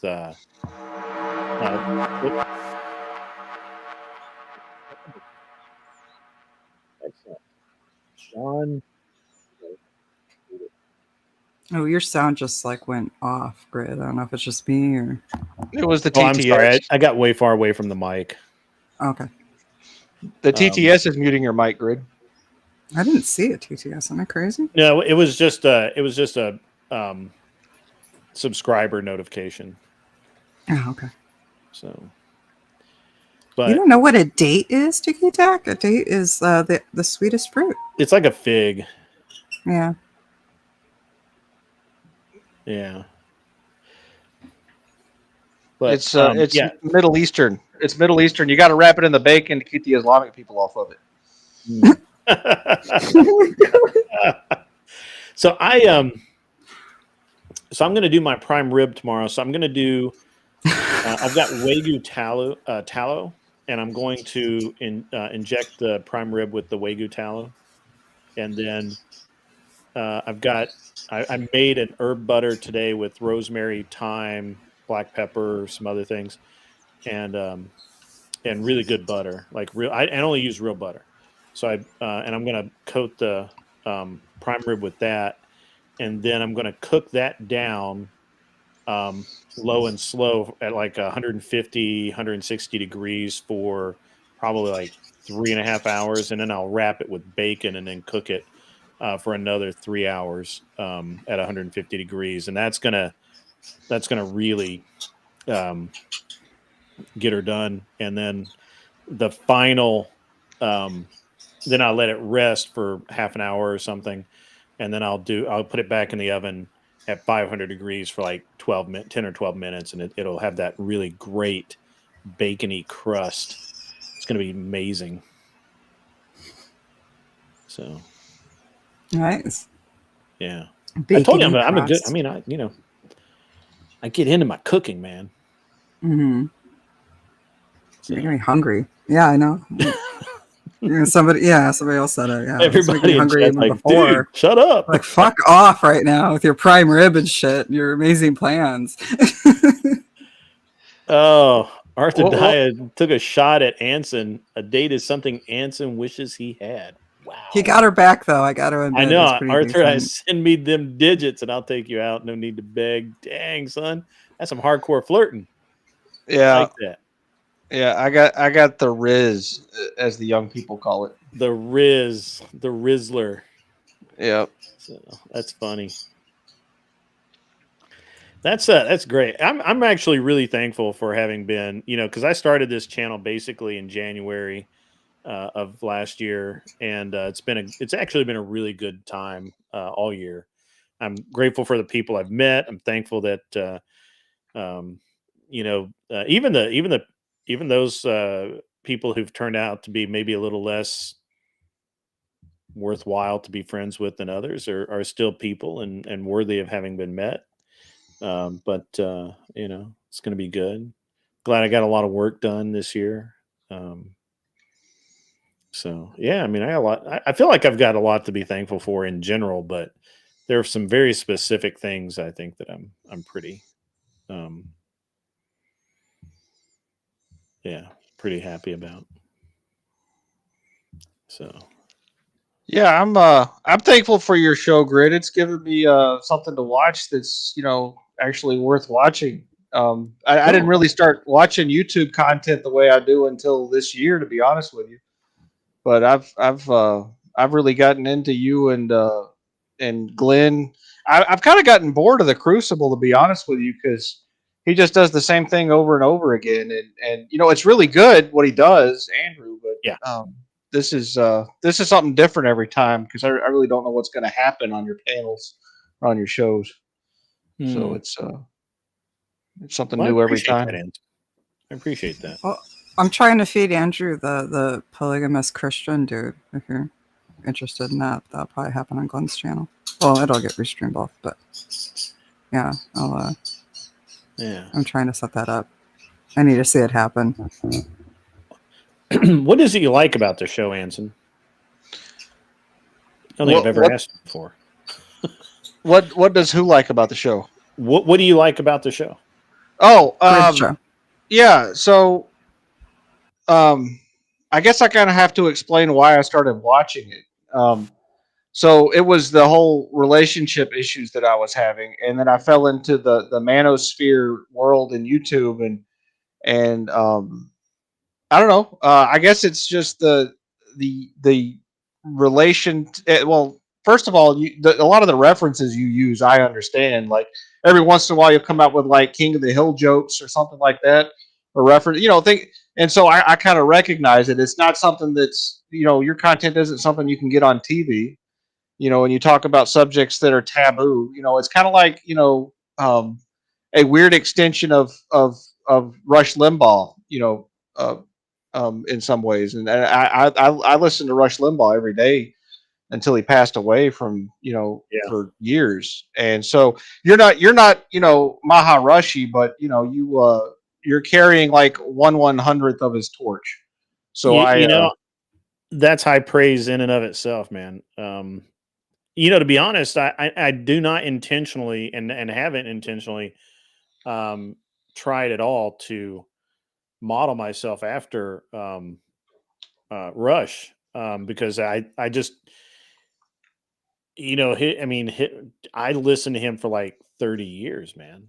Like I started listening to him when I think when I was about 19 or maybe 18, and all the way up until when he passed, and it was just such a long career, and I watched, I watched all of the things happen, and I don't know that anybody could like replace him. It's it's it's an honor to be mentioned in the same kind of vein. Just but I like to think, that at some point I will kind of embody more of the Limbaugh sort of dynamic, right? Without actually having to act like him or do the things he did. Um, but yeah, man, that's high praise, man. I really appreciate that. Well, it's because when you're in debates with people, you don't go mealy mouth. You don't kind of roll over. You basically like the debate you were referencing the other day with those liberals on whatever Twitch or whatever that was. You were basically telling them things that made them feel uncomfortable that they needed to hear that were true.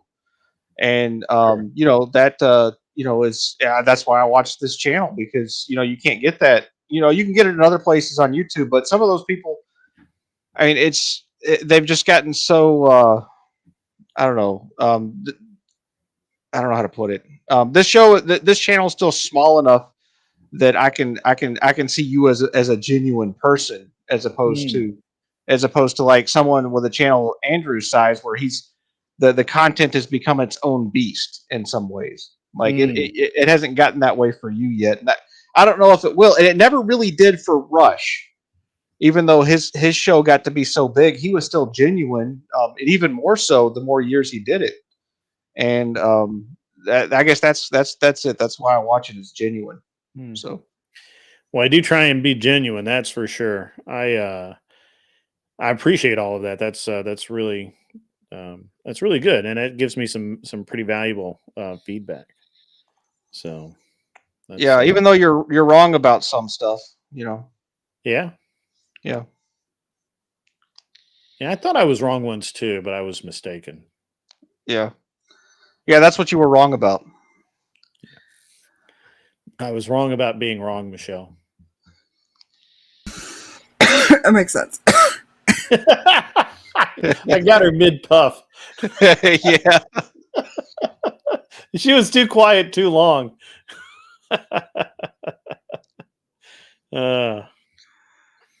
That's good. That's good time. Oh, I'm just here for comedic relief. What are your future plans for 2025 for the channel Grid?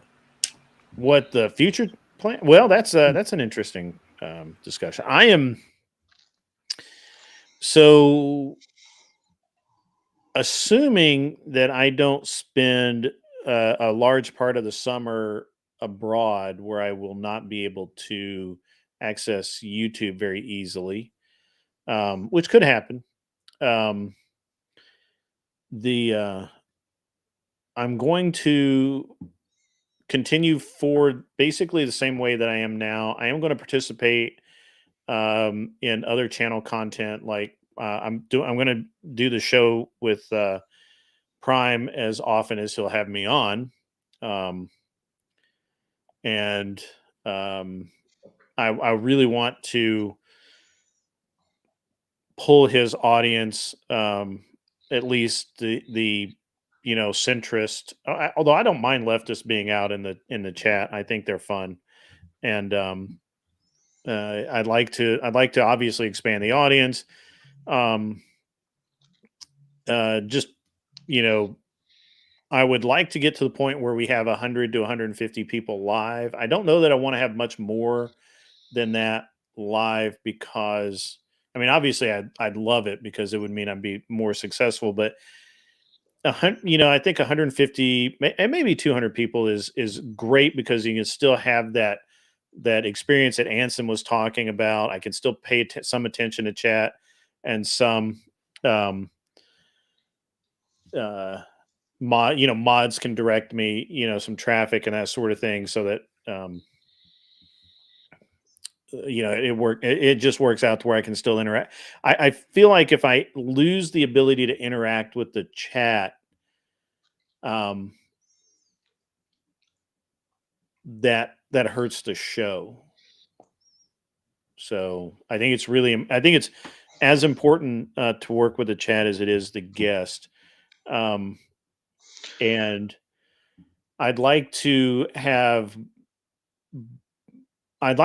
more guests, and I'm trying to. I don't know if anyone's noticed, but I'm trying to been trying to regiment the show so that Wednesday night is just kind of a loose topic where I can talk about it. I can bring people up if I want to, but I can monologue. It doesn't matter. Friday night is the serious night where I want to have a guest. If I can have a guest, like I'd like to have Jake Rattlesnake on. I'd like to have. Honestly, I'd like to have Hypnotic on. And talk about his success. I'd like to, there's some other people I'd really like to have on,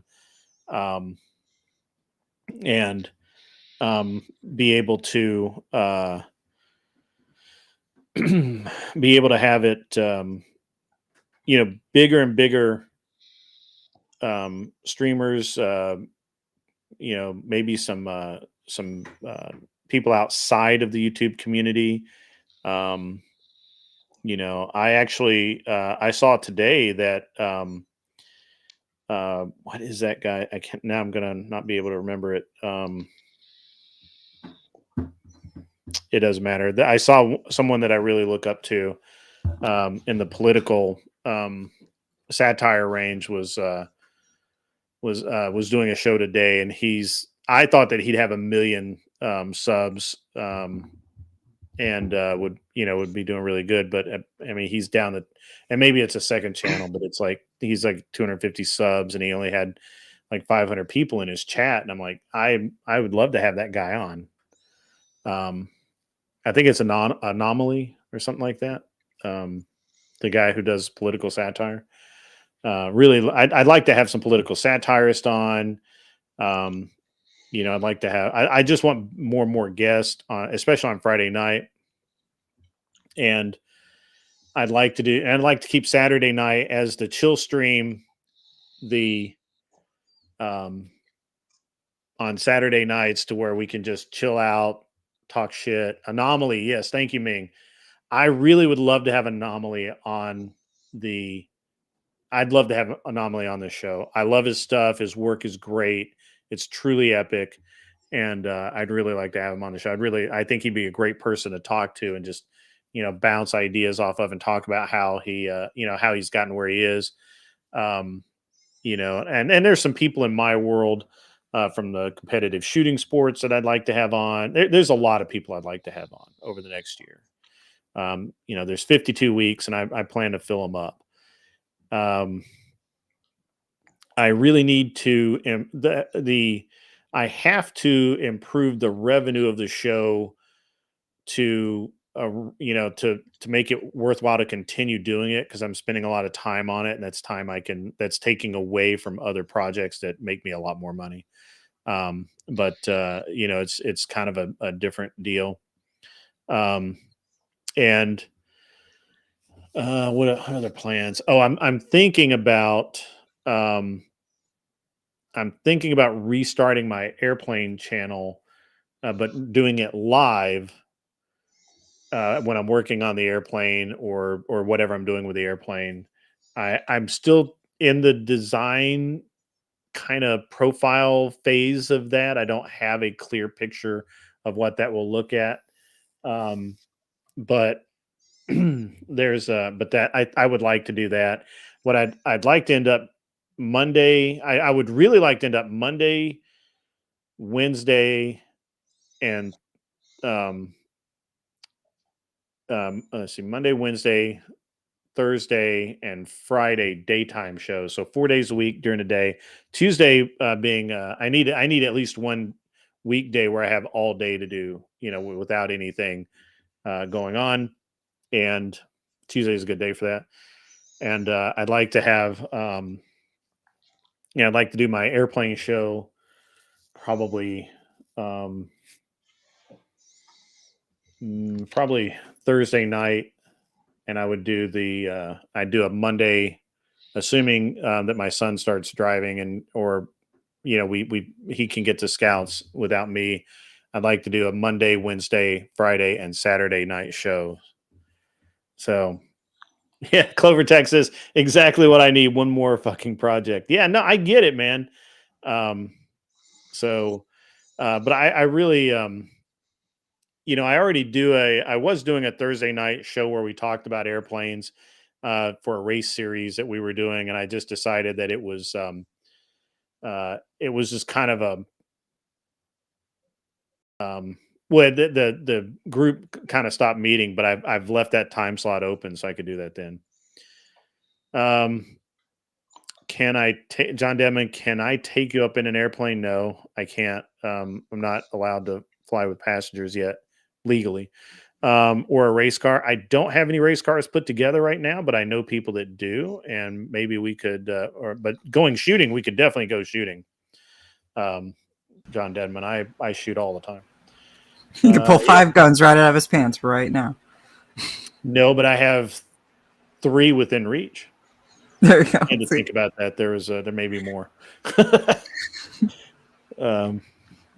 yeah, there are 3 within reach.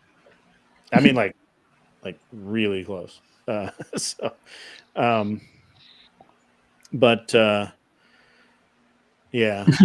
of what I'm. I mean, I am very busy. I mean, you guys, I don't know how much I've actually said out loud, but my wife and I've started this investment fund for real estate. We've already, we started a couple of months ago. I think we're at 3 million and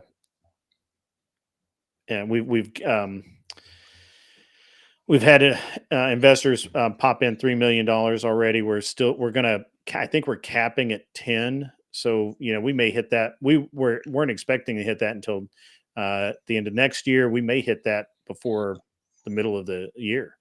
We're buying, the goal is to buy 50 properties in the Columbus, Ohio area. I'm going to be doing that this year. That means a lot of time spent supervising the rehab and the rentals and all of that. I've actually got a guy that's going to help me with that. So we'll see about that. I'm doing the show. I've got my kids stuff going on. I'm actually going to be gone in January. It looks like I've got to go to a school to get certified, to get a certification for working on airplanes, so that I can inspect other people's airplanes and get paid for it. I'm really doing that so that I can inspect my own airplanes, but I'm all about making money, and I don't know. I don't understand how people just quit making money or just don't care about it. Like everything I do, I want to make money at it. I think you also like telling people where they go wrong, and you inspecting planes is just very in line with who you are. Let me tell you where you're fucking up.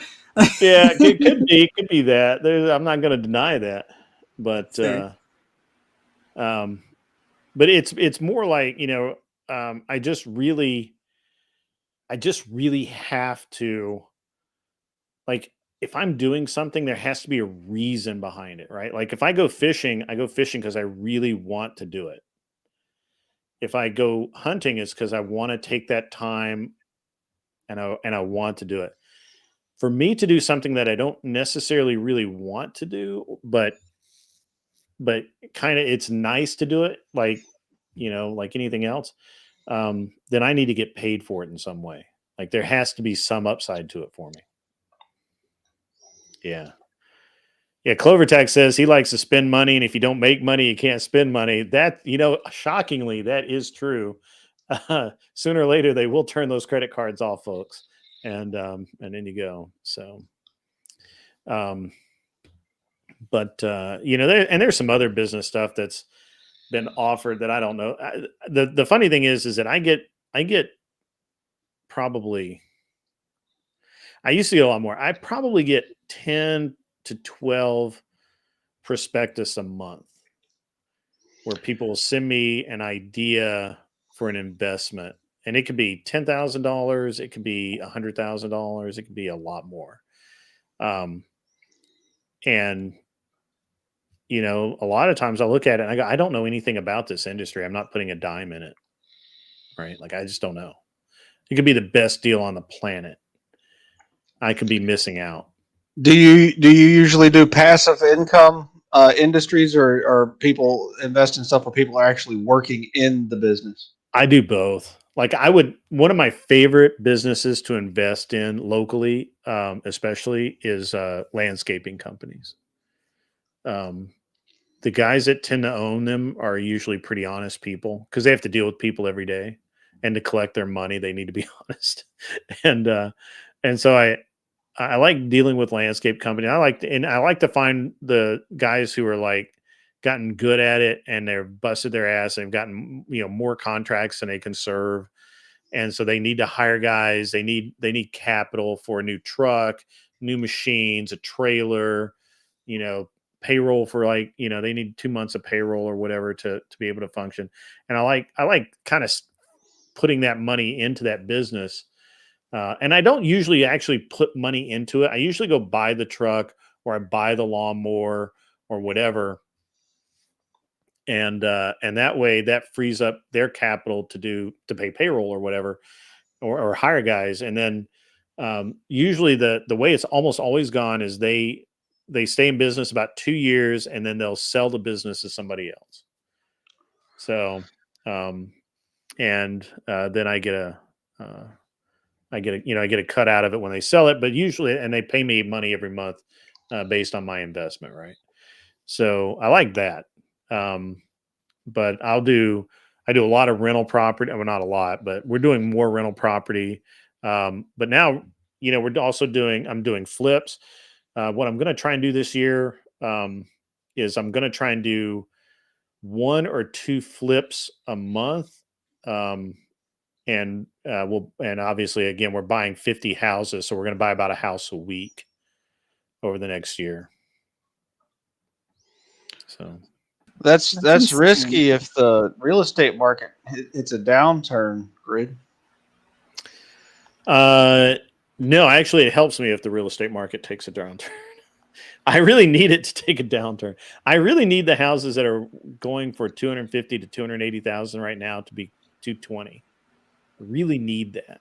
If that could happen, if we could make that happen, I would love that because it's going to come back. Honestly, if we could, I plan on keeping the houses for at least 4 years. And 4 years, even if the houses do not appreciate on schedule, right? So let's just say, like, I just bought a house for $210,000 or $215,000. Pardon me. I'm going to put out of the gate, I'm going to put about 10 or 15 into it. There's some repair work. There's some paint. Later in the summer, we're going to have to do some exterior paint and stuff like that. And that's going to cost probably another $1,000 or $2,000. It'll be fine. It's a little house. It's not that much.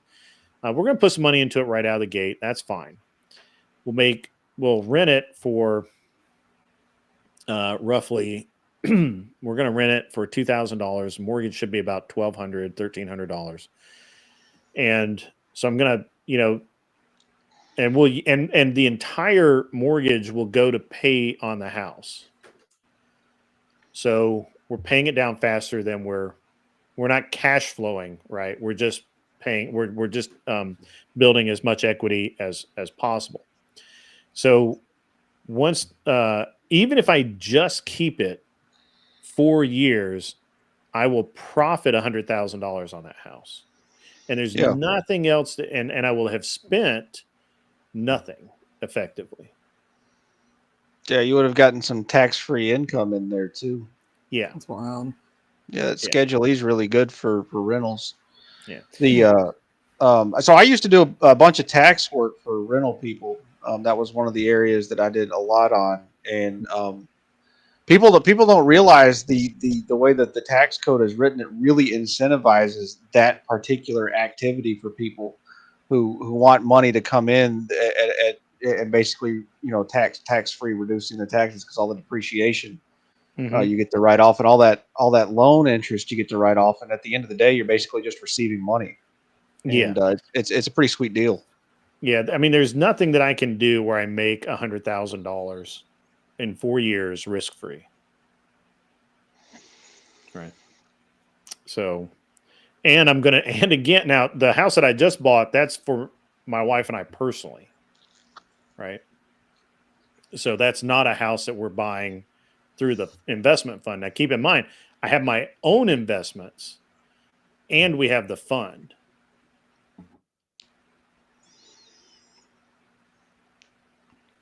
Yeah, it sounds like you got an interesting network too. If you're able to raise that much capital, Yeah, yeah. I mean, we've had. It's pretty interesting. Yeah, it actually surprised me. I think that we projected by the first of the year to have like 500,000, and we were already at 3. Damn. I gotta jump down for a bit. Okay. Thank you for having Thanks me up. for coming up. See And you I'm later, sorry we're Ensign. boring you with all the financial talk. You're not. I'm actually interested, but I gotta jump down Okay. for a bit. Bye. Bye, Michelle. All right. Well, don't run away. Yeah, I'm surprised nobody else jumped up here, Grid, and I am wanted to have actually a too. Thanksgiving conversation with you and be thankful for all of their whatever it is that people are thankful for, the people that came before them. The real story of Thanksgiving via Rush Limbaugh, where Thanksgiving is actually a story about how communism doesn't work. I like Exactly. that. Yeah. Exactly. Scott over at Fabian Liberty is gonna do a special stream on Thanksgiving about the true story of Thanksgiving. If you're interested in that, I think it's going to be Rush Limbaugh esque. Yeah, I mean, nobody else got the link. I'm sorry. You have to ask the mods for the link. You tried to get in the what leftist POS stream. He's got who's got you blocked? Now I'm interested. I've been following along. But yeah, so I mean, I just can't. I don't know how people.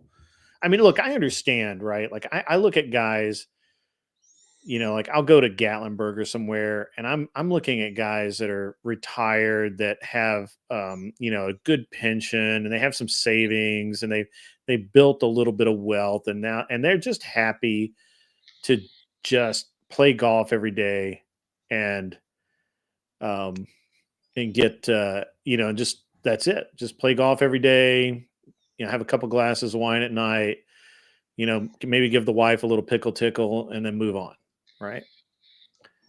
And it's an interesting thing because I've never felt that way, man. Right now I'm like, why would I not do this? And that's why the stream has to make money, because otherwise it's not an effective use of the time, right? You don't think there's a mod in here? Well, Michelle was in here. She left. Raging Patriot was here. He may have left. Stand by. I'll throw you the link. Little linky poo. So you were having success with your promotion of the channel, Grid, and doing your videos that were boosted. Yes. You could do that again since it was successful. Yeah, And I could. basically, and that would eventually result in enough critical mass for you to be able to have a larger audience for payment. Yeah, and I've thought about that. And I probably should do it. Right now I'm kind of I'm stabilizing, right? Like I'm just which sounds really gay, but I'm just I'm trying to get all of my kind of like I'm trying to get my shit together to where I don't have any holes, right? Where things fall through. I don't know if you've ever been in that situation, but you just get so busy, you just lose sight of small things and sometimes big things, and then you just can't you can't keep up. And so I always have to do that. I have to push myself and all of that. So I don't know. Arthur Dias says, Arthur Dias is a really risk averse personality. Her idea of investing is terrible. ZD Den, good to see you in the chat. Welcome. I did not see you slip in. So good to see you out in the chat. K2, keep on trucking. You can come up. Yeah, absolutely. I don't know if you've gotten the link yet, but you're welcome to come up. And welcome to the mighty Clover Tack, who has been absent these many days. I'm sure he's been doing weird stuff with pew pew things, man. Pew pew things. Editing and whatever, getting ready for the next season. Ugh. Is it Shot? Did you just come back from Shot? Fuck no, man. It's January. We leave the 17th, 18th. Yeah, it's SEMA. It was just SEMA. I'm sorry. Yeah. Got my shows mixed up. I did get, the trip. It's interesting. The trip is double paid for at this point, which is pretty fucking awesome. I had another company reach out and have one company that pays for everything. We go and we do a podcast, an hour podcast live every day from there, right? Mm-hmm. And they cover everything. Sweet. Last week, last week, was it last week or the week before? I don't remember. May have been last week. Had another company reach out and they wanted to do a half hour podcast every day. So brokered a deal with them. So yeah, the trip's basically double paid for, which is pretty fucking cool. Double dipping, I like it.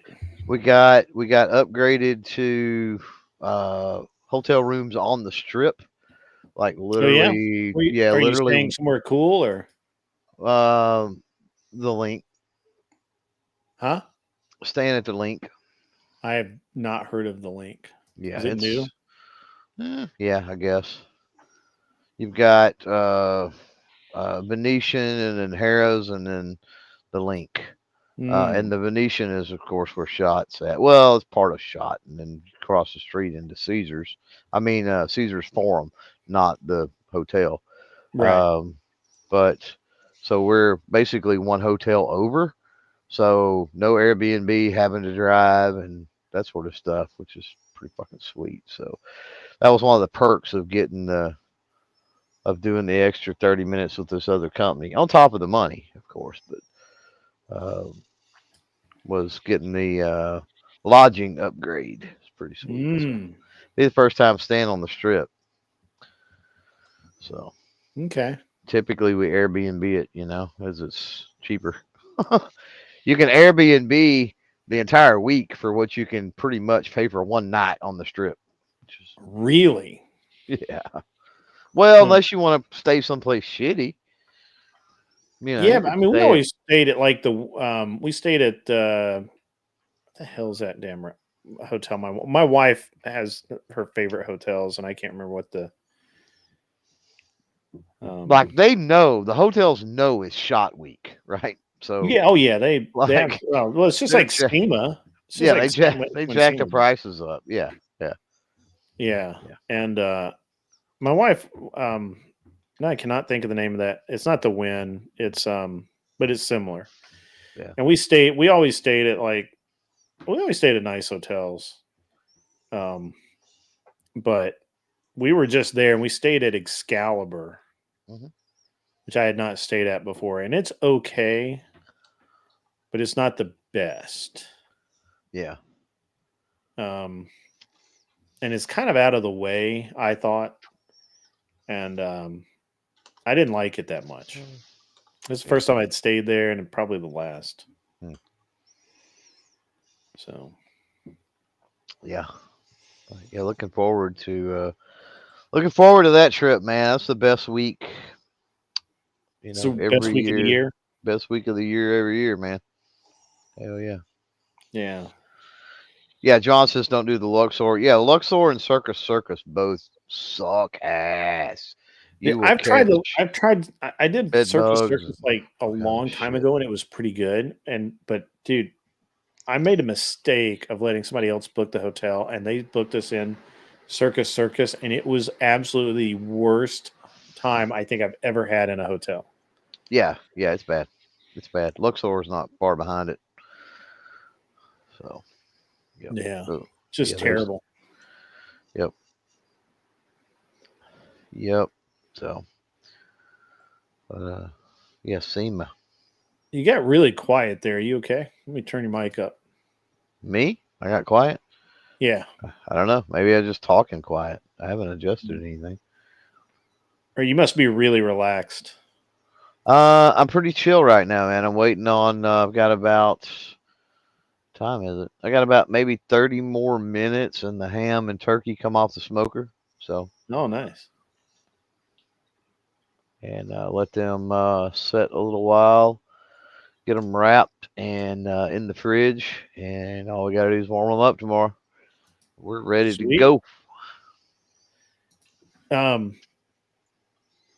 Did you what are you thankful for this year? What am I thankful for? Yeah. All the fucking losers out there in the chat. They make me look good. We try. We do our best, Clover. I appreciate it so much. Really do. I wish I could say health, but I nearly died like 50 fucking times this year. So yeah, what's up with that? Are you better? Can't really be thankful. Yeah, I'm getting there.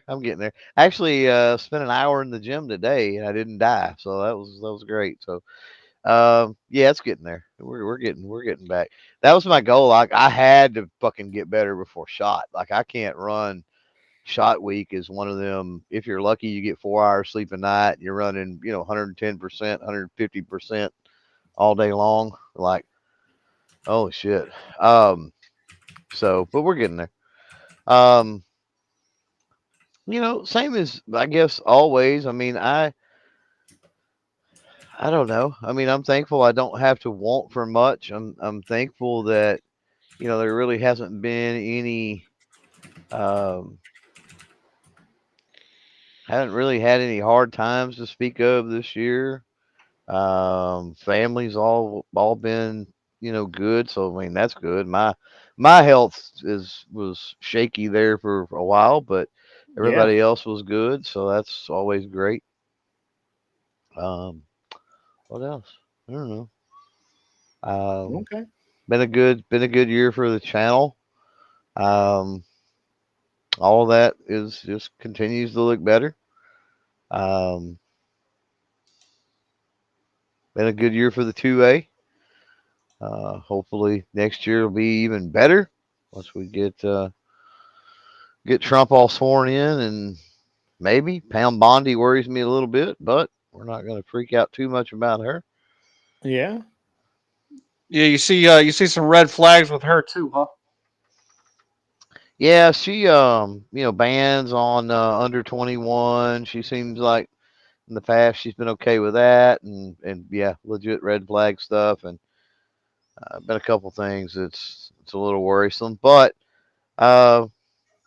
maybe she'll get off on some other stuff, and it won't be a problem. It's not like she won't have plenty to do. Like, so be real easy as long as she don't go looking for trouble with 2A shit.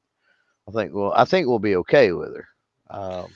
And I don't think that she will. I think she'll have her hands full with a lot of other stuff, and that's assuming she even gets confirmed. We'll see. I don't see how she doesn't, but stranger things have happened. Yeah, it's not her fault. She's a Florida woman. She can't help but have things wrong with her. So. I mean, okay. Yeah. Well, you haven't heard of the Florida man meme grid? Oh, I have. Yeah, I mean, didn't know there was a Florida woman meme, but well, it's just assumed that if those are the men in Florida, what are the women like? Right. Scared. Mm-hmm. That's funny. AOC, by the way, John, I'm not going anywhere. If you don't know, she's funded by big tech. She's funded by Silicon Valley. They're basically who put her into office, and she's young. She'll be there. She'll be a Nancy Pelosi. She'll be there, or a Dianne Feinstein. She'll be there when she's 90. If she lives that long.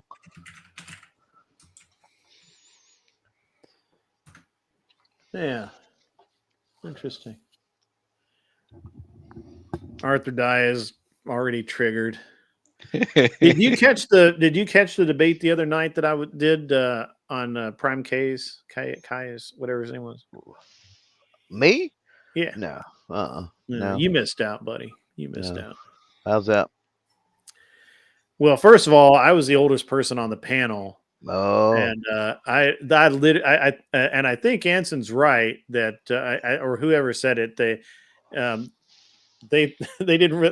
were triggered. The other panelists were triggered so badly because they didn't know that they'd be arguing with their dad. And I even brought up Inspector Gadget, bro. Nice. I know, right? That's cool. Nice. I didn't even get my opening statement done before I triggered the Katya girl. And I mean, triggered her hard. She was like interrupting and talking over everyone. And like, it wasn't just oh, you're wrong. It was you're wrong. And I'm going to tell you why you're wrong right now. She's the kind of woman that would argue for abortion and say that it would have been a good thing if her mom had aborted her. I mean, she was super left. Oh yeah. It was gross. She was absolutely, she was so far left, she was almost back to right again. Wow. Yeah, it was pretty crazy. Bless her heart. Bless her heart. That's funny. No, I haven't. Trying to think the last one was I guess the. Yeah, who was it? It was some chick. What were they even discussing? And Jake. Was it Jake and some chick or? No, it wasn't. Who was it? I don't know. Maybe it was Flo. Maybe it was Flo was on there, and then some other.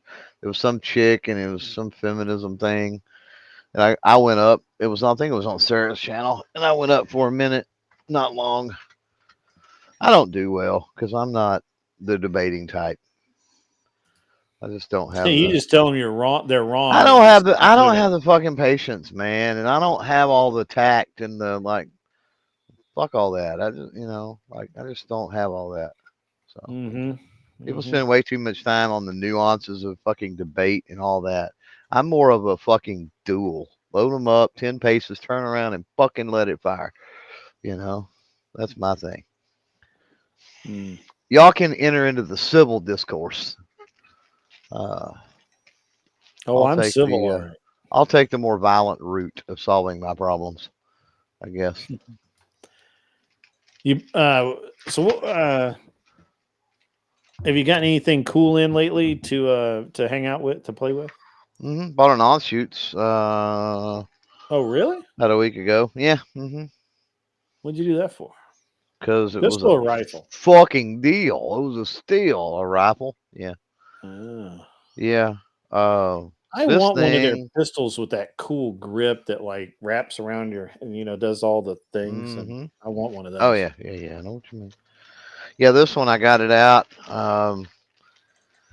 It just put shit ammo in it too, man. And at 50 yards, Yellow Jacket, Remington, you could cover. It was some Federal Auto Match, which is not the greatest. So you didn't go full shitter. You just went. Yeah, shitter. But here's the thing: we're talking Federal Auto Match that's been out in an ammo can on the range for like I don't know a year. So, but at 50 yards, and granted, this was from a bench, this was from a rest. But at 50 yards, you could cover 10 shots with a dime. And that was like. Brought it home, threw it on the table, took the shots. Like it's not like I spent a lot of time with it. It was insane. Yeah, why would you do that? Got the Gerson Influencer X 1911 in 38 Super. So Okay. been 38 Super. yeah. So been Now we're playing talking. been Because playing car around with doors it. exist. Yeah, right. Because why not? But yeah, I got to do some loading. I got to. Brownell sent me some dies and brass, and of course, 9mm projectiles and basically, Magnum pistol, whatever, powders in that. So um, pretty standard on the primers and all too. So I had all that stuff, but yeah, I need to load some stuff up. Uh, I should have some ammo coming in for it from Ammo Inc. Have you ever dealt with them? No. Um, No. I haven't either, so it's going to be interesting to see.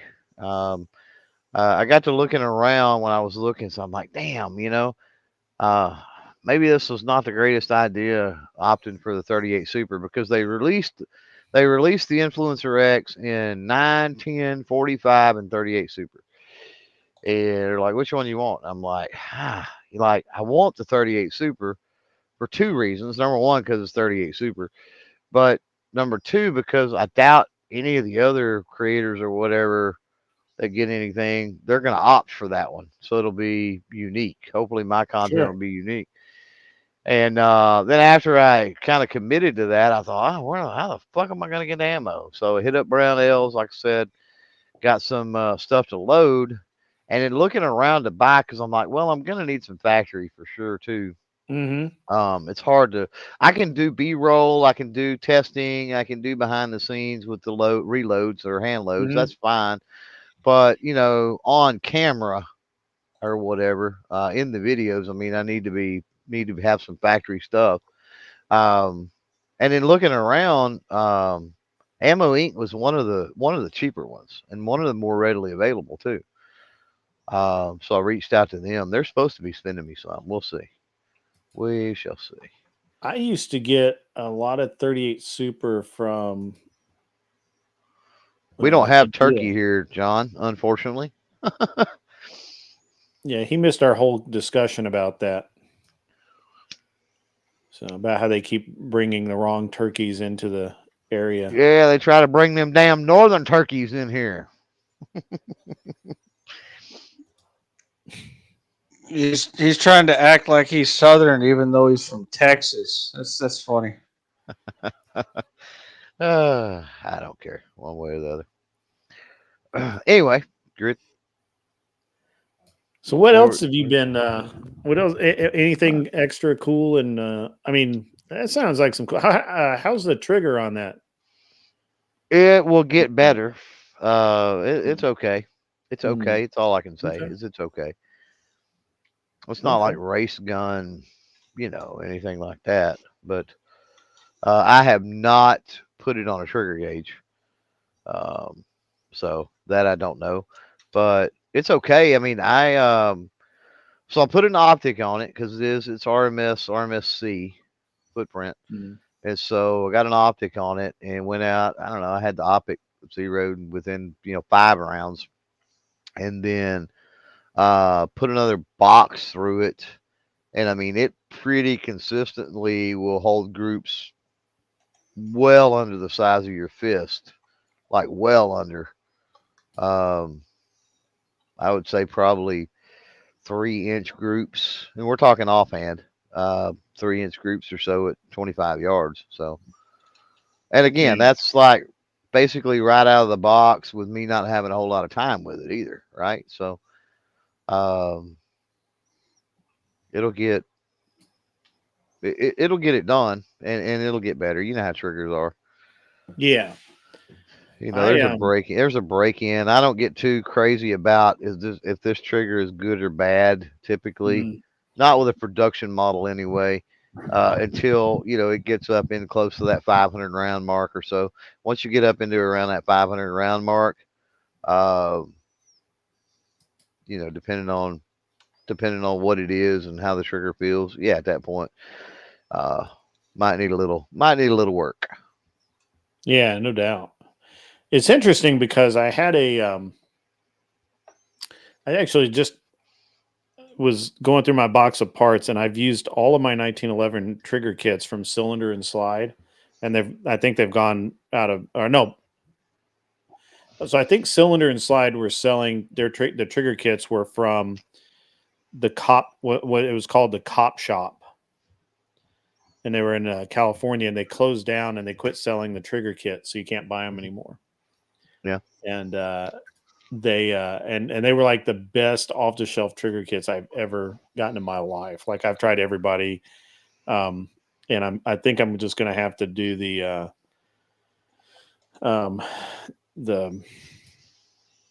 well, I don't know. There's a couple out there that are not bad. The Extreme and the And this is in what? 1911s. Yeah. Yeah.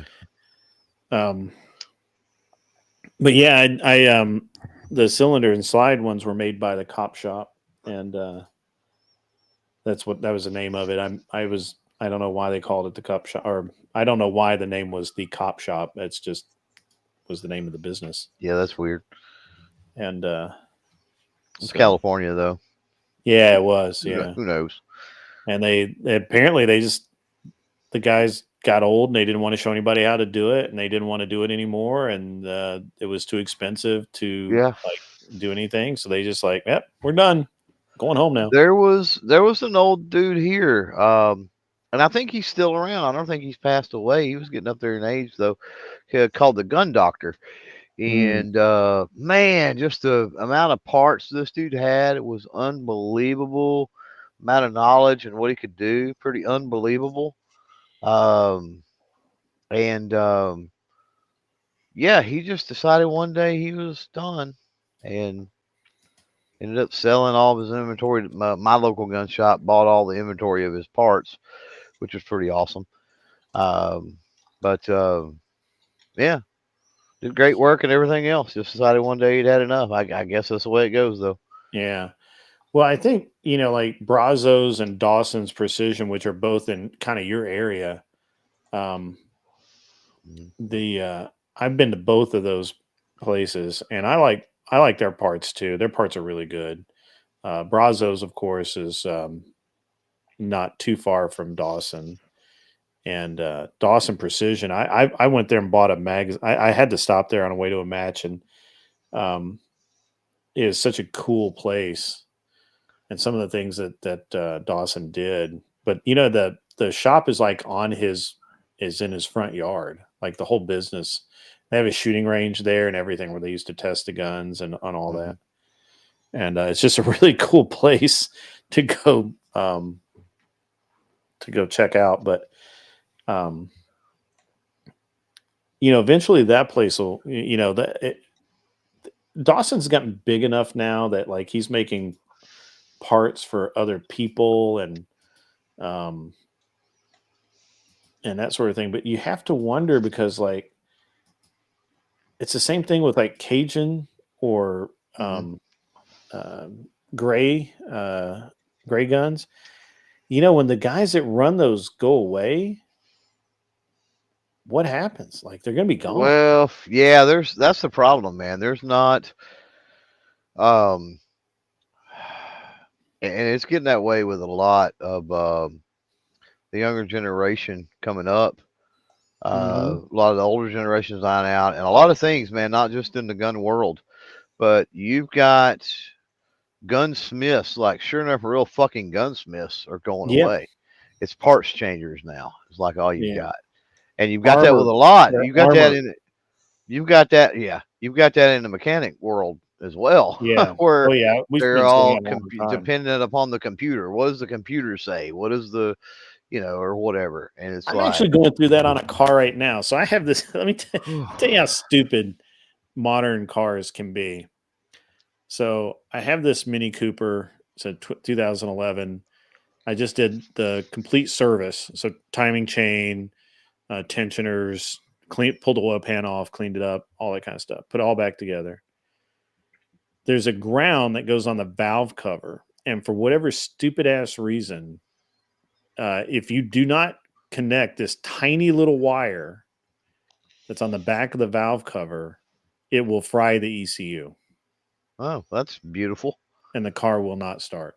Yeah, that's beautiful. And so I've got to pull. Now I have to pull the ECU out and the what they call the CAS, which is it's basically the security system that identifies your remote and the key, which then lets the car start. So you have to pull that out, and the DME, which is the engine management computer, Mm-hmm. and your key, and send it. I have to send it to Pennsylvania, and they are going to test it in a live car. And if it works, then the problem's in the car, and then I'll spend a lot of time trying to figure out which part is bad. If it doesn't work, then the ECU is bad, and then they go to bench testing it, and they're going to charge me probably around $400 to fix the ECU. But I talked to a shop today that specializes in minis, and I knew more about it than they did, which isn't unusual. It normally happens to me, but it was shocking that they specialize in minis, and this is a known problem with minis. And they were like, yeah, I mean, it sounds like that could be it. And I'm like, all right, whatever. Just okay. Well, I found out that my wife's car about a year ago, I guess. Probably about this time about a year ago, cold snaps come and batteries die that are, a few years old. And I realized you can't crank this fucking car with the hood up. The damnedest thing I've ever seen in my life. Oh, wow. I didn't know it that. will not crank with the hood up. And so I was like, what the hell? And I asked a buddy of mine, and he says, oh, yeah, they make a remote module that plugs into the whatever, the distribution box under the hood. Mm-hmm. And, if you want to remote crank, if you want to crank it with the hood up, you have to get that little module and whatever thing and remote crank that way. I'm like, well, that's Jack. He said, unless you crank it and then raise the hood, right? Like you can do that. Yeah. You can crank it and raise the hood and you're fine. But you can't crank it with the hood raised. That's awesome. Like, okay, that's the dumbest thing I've ever heard, but okay. Yeah. I mean, I could go through some stuff, but that'll just bore everybody. So what do you got planned for the next? Because once you enter October, you have a major holiday about every 3.5 weeks. So obviously we've got Thanksgiving, then you got Christmas, New Year's, and then you're free and clear for a little while. So what have you got? What do you got going on for the next month and a half to keep yourself busy besides obviously SHOT Show? Just trying to get things content wise finished up the end of the year, man. It's always hectic, Mm-hmm. Because you got all this stuff here, the stuff that's come in. I mean, I'm picking up, got that 38 Super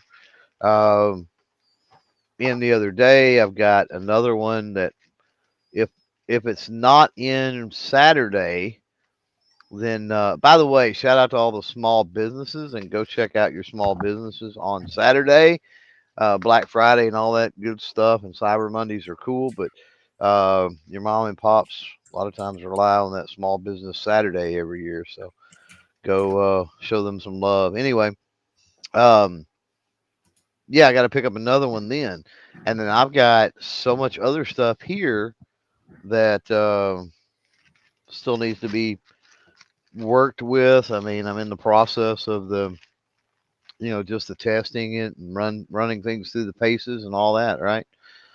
And then you got a lot of people don't realize, the work that's involved, the pregame and everything leading up to SHOT too. I mean, there's a lot of that I've got to deal with.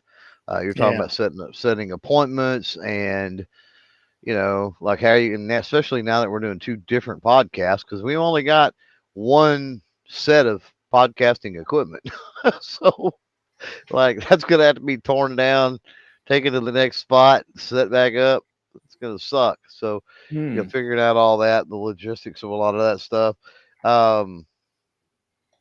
Yeah, I mean, we've got you've got the family stuff. Obviously, you talk about that's just things with the channel, but family wise, you've got the rest of this week's going to be pretty killer, and then you get into December, and then you got all the different Christmas functions and different things and stuff you've got to try to do.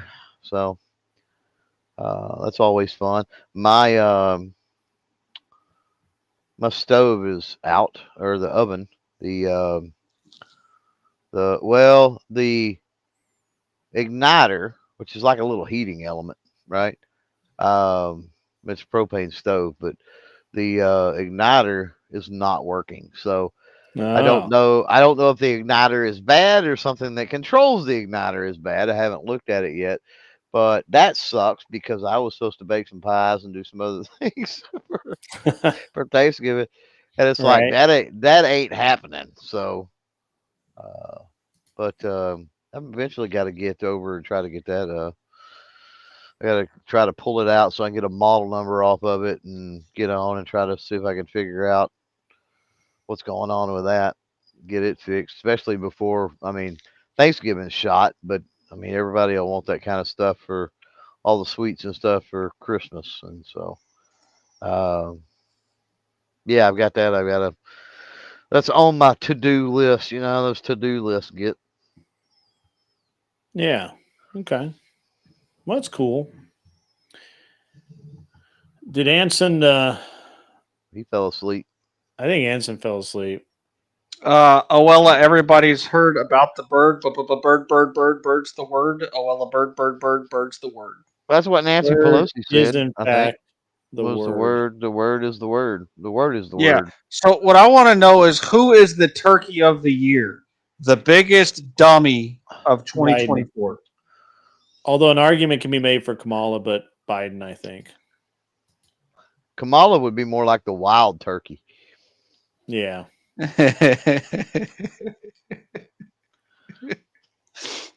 Biden's already been plucked. He's ready to go. I see her as more of like a gin woman. I don't think Grid followed that. He didn't get it. No. It went completely over his head. So, Jen, you're no, talking the about wild turkey comment. I The know. wild turkey comment. Yeah. No, she's definitely not Jen. No, she's from the hood. She's the gin and juice girl. Oh, you guys are giving her way too much credit.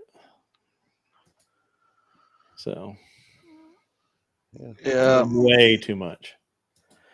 She's more like a what are those things the white girls get wasted on? Crown Royal, Crown and Coke, maybe. Yeah.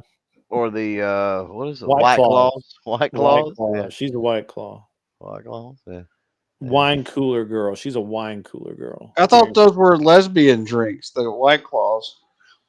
You don't think she actually has sex with men, do you?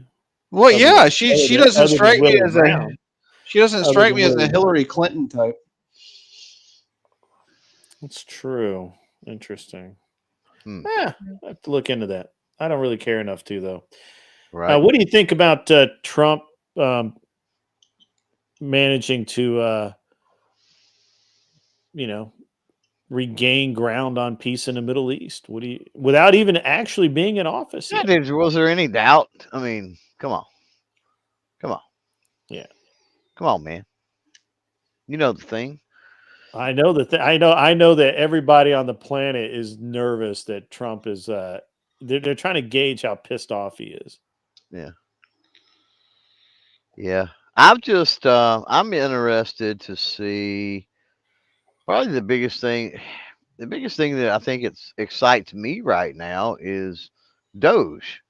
Oh yeah. Man, can they do some stuff? Are they able to do some stuff? I've seen legally, I've it seen seems Rand like they Paul. can. Rand Paul's pretty much on board and been talking with them, and they pulled some other people in that know procedurally how to get cut waste and get rid of some stuff. How they would need to go about it through Congress. How if they could do it through strictly through the executive branch, like all the little P's and Q's, of so that's going to be something I think I'm going to be watching because, like, politicians always talk a big fucking game about that kind of stuff, but Well, nobody has ever went as far as it seems like they're willing to go now. so let me tell you how politics works. When you're annoying and the people in power want to put you somewhere to make you feel like you're someone important, they stick you in a committee to write reports for them and study whatever issue it is that you care about so that they can ignore it. Because it takes you off of the playing field in terms of activism and actually causing them a problem. And that's what I think they're doing with Doge. They're taking the more militant small government people and making them feel like they're going to be able to have some sort of say. And in reality, I don't think that they're going to get anything done except for maybe some propaganda. Now, I could be wrong. I hope I'm wrong because it'd be great. And but that's what I see whenever I see these kind of committees come together with counter narrative people. That's what I think they're doing. Well, have you heard Rand Paul talk about Doge? Oh yeah. No, I have, and I know that they've tapped his daddy, and which means that they're going to get good people from the places that I follow, like the Mises Institute, to get involved in it, and I'm super stoked about that. But I'm not. I don't have any faith in the system. So I mean, yeah, they can start a committee up, but I mean, it's not Congress. Nothing's going to happen because Congress didn't change. There would have to be a drastic event like hyperinflation or something dramatic to happen in order for the public will to actually be behind the cuts that are necessary to fix the system. Yeah. So what do you think about this? What do you think about the claim about the war between Ukraine and Russia, and the fact and the ICBM, which I personally, I'm going to go on. I will tell you that I thought was a nothing burger. I still think it's a nothing burger. I don't know that it's an issue at all. And but other people do. What do you guys think? It was just a mid-range MERS system. I mean, it's not. It's just taking old technology and putting it into a smaller mobile unit. It's not drastically different than what existed before. So I'm not. I don't know. Impressed? No, well, I mean, it's all because Trump tore up the treaty in 2019 with Russia, so that there wouldn't be new development in that area. But when Trump tore up that treaty, that's what happened. They started developing because they assumed that that's what the Americans were wanting to do because they were behind tearing up the treaty. So that's Trump's making right there. That's his foreign policy debacle.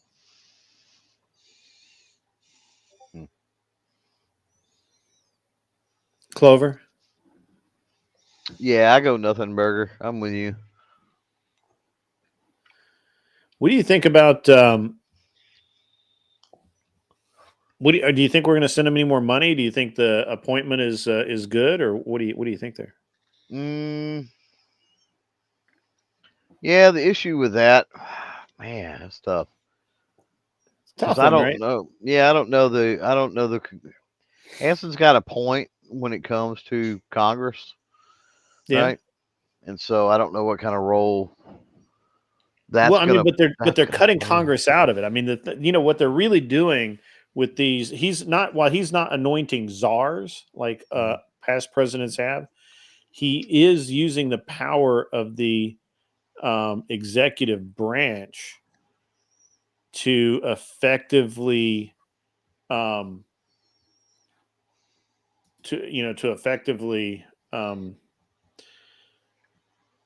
push what he wants through, right? Like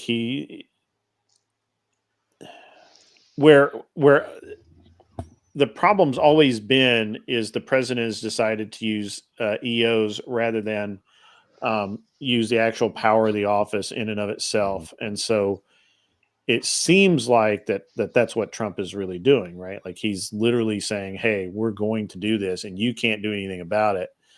because this is within my power as president, right? Yeah. So are you asking if they send more money under Biden, or are you talking about continue it with Trump? yeah, do you think Trump's going to turn the tap off like he said he is? Do you think that what is that? Where does that go? Man, even if he turns the tap off, Mhm. Here, this is the problem, and this is why the Doge thing interests me.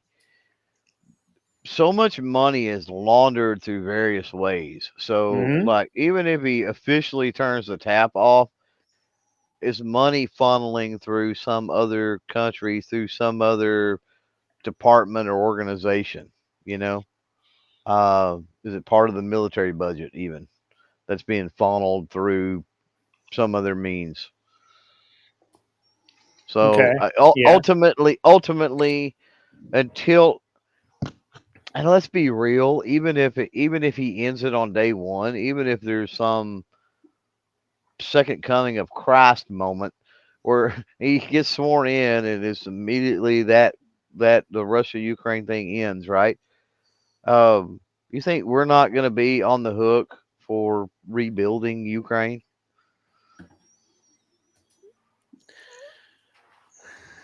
See, I don't think so under Trump. I would agree with you if we were under Biden, but I don't think so under In some way, you think in some way we're not, again, get back into the whole money laundering and working around the system. And well, so this is the thing, is that I think that that's Elon and Vivek's job is to call that stuff out, and I hope also so. and I also feel like that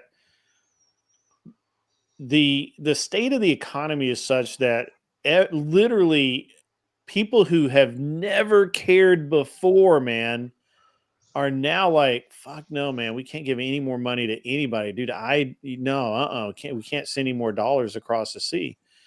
And all Trump has to do is just keep playing to that.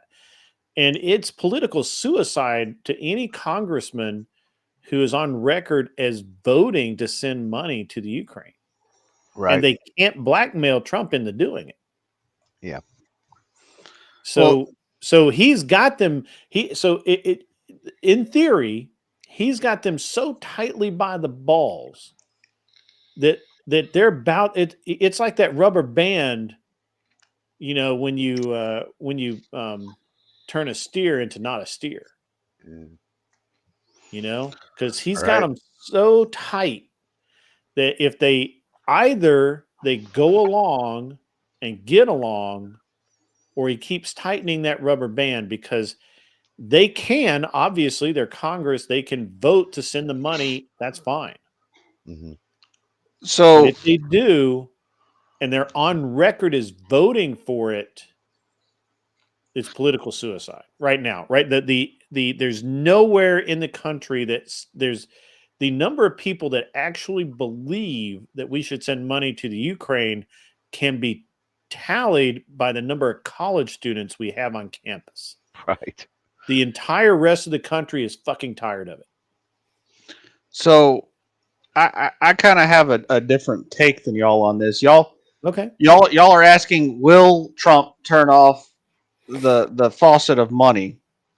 And is he capable? Like what measures will he have to take? My concern is that America has grown much more weak over the last decade, and our sphere of influence has eroded.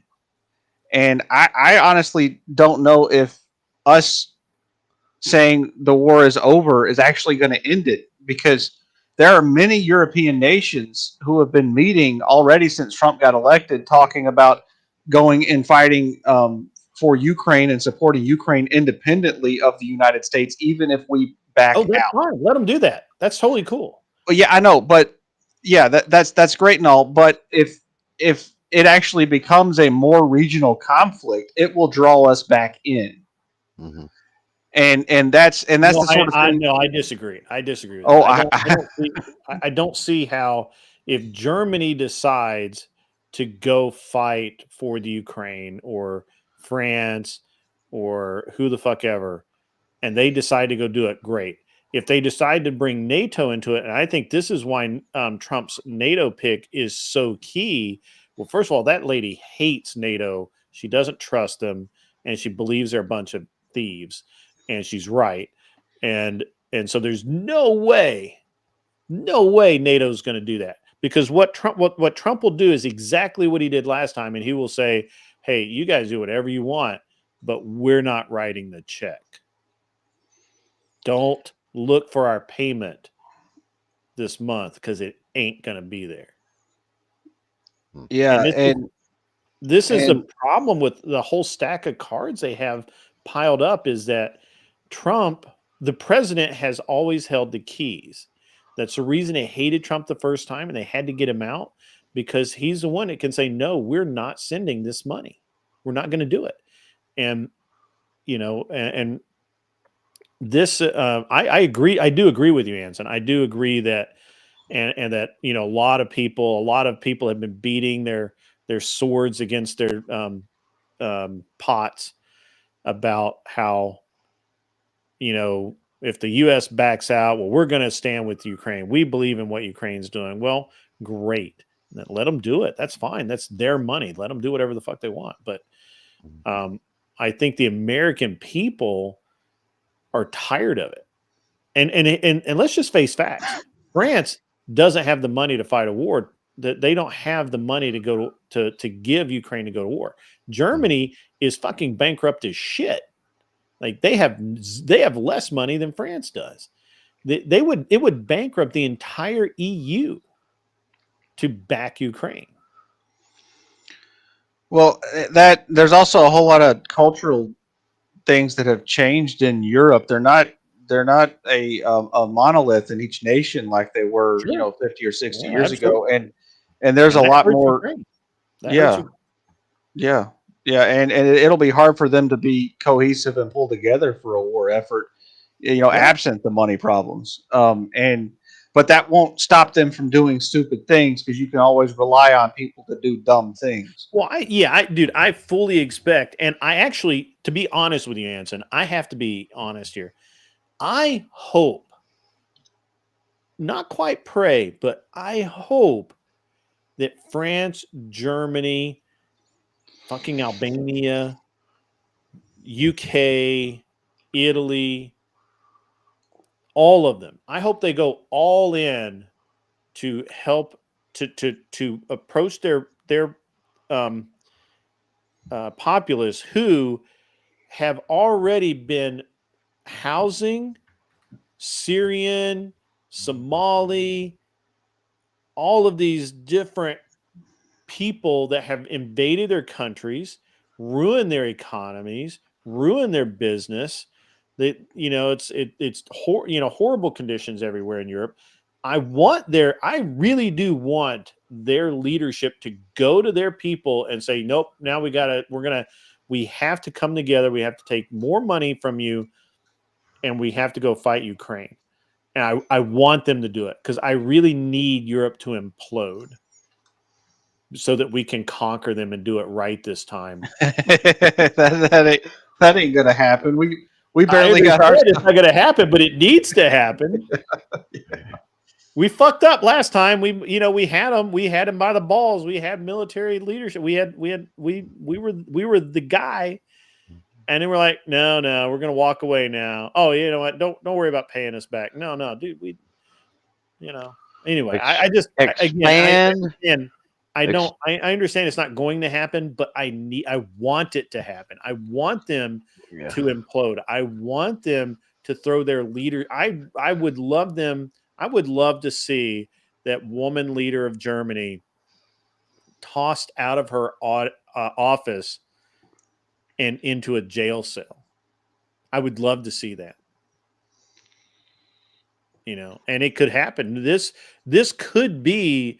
I really hope that they do stand in support of Ukraine, because their citizenry is not going to stand for it. They can't. They can't. They don't have the money. They don't have the manpower. They don't have anything. So I want it to happen. I mean, I honestly, I think that's the best possible solution. I like it. I like where your head's at. But the problem is that Congress will be beating their sharp knives against their kitchen pans, saying that we need to go support our European allies and try and drag us into this, and we will spend a bunch of money over here not doing anything. But that's fine because that money will be spent in the U.S. and not overseas. And it's still bad. It's not as bad. I don't know. I think Trump. I think this is why they didn't want Trump in at all, because this is really going to be pivotal. If the war in Ukraine doesn't just kind of they enter a ceasefire for the next 3.5 years until Trump's on his way out. Arthur Dyad, Germany, Europe has never been a threat ever against us. I mean, China is not truly a threat because they don't really want to invade or anything. They're an economic threat. Iran is a threat, but we can fix that. So, yeah. Yeah, them Iranians should be our allies. I mean, they're naturally conservative people.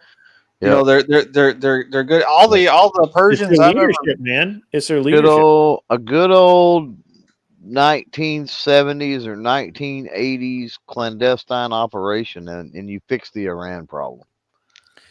Well, I'm talking about their. Have you looked at how much they've cleaned house in the intelligence agencies?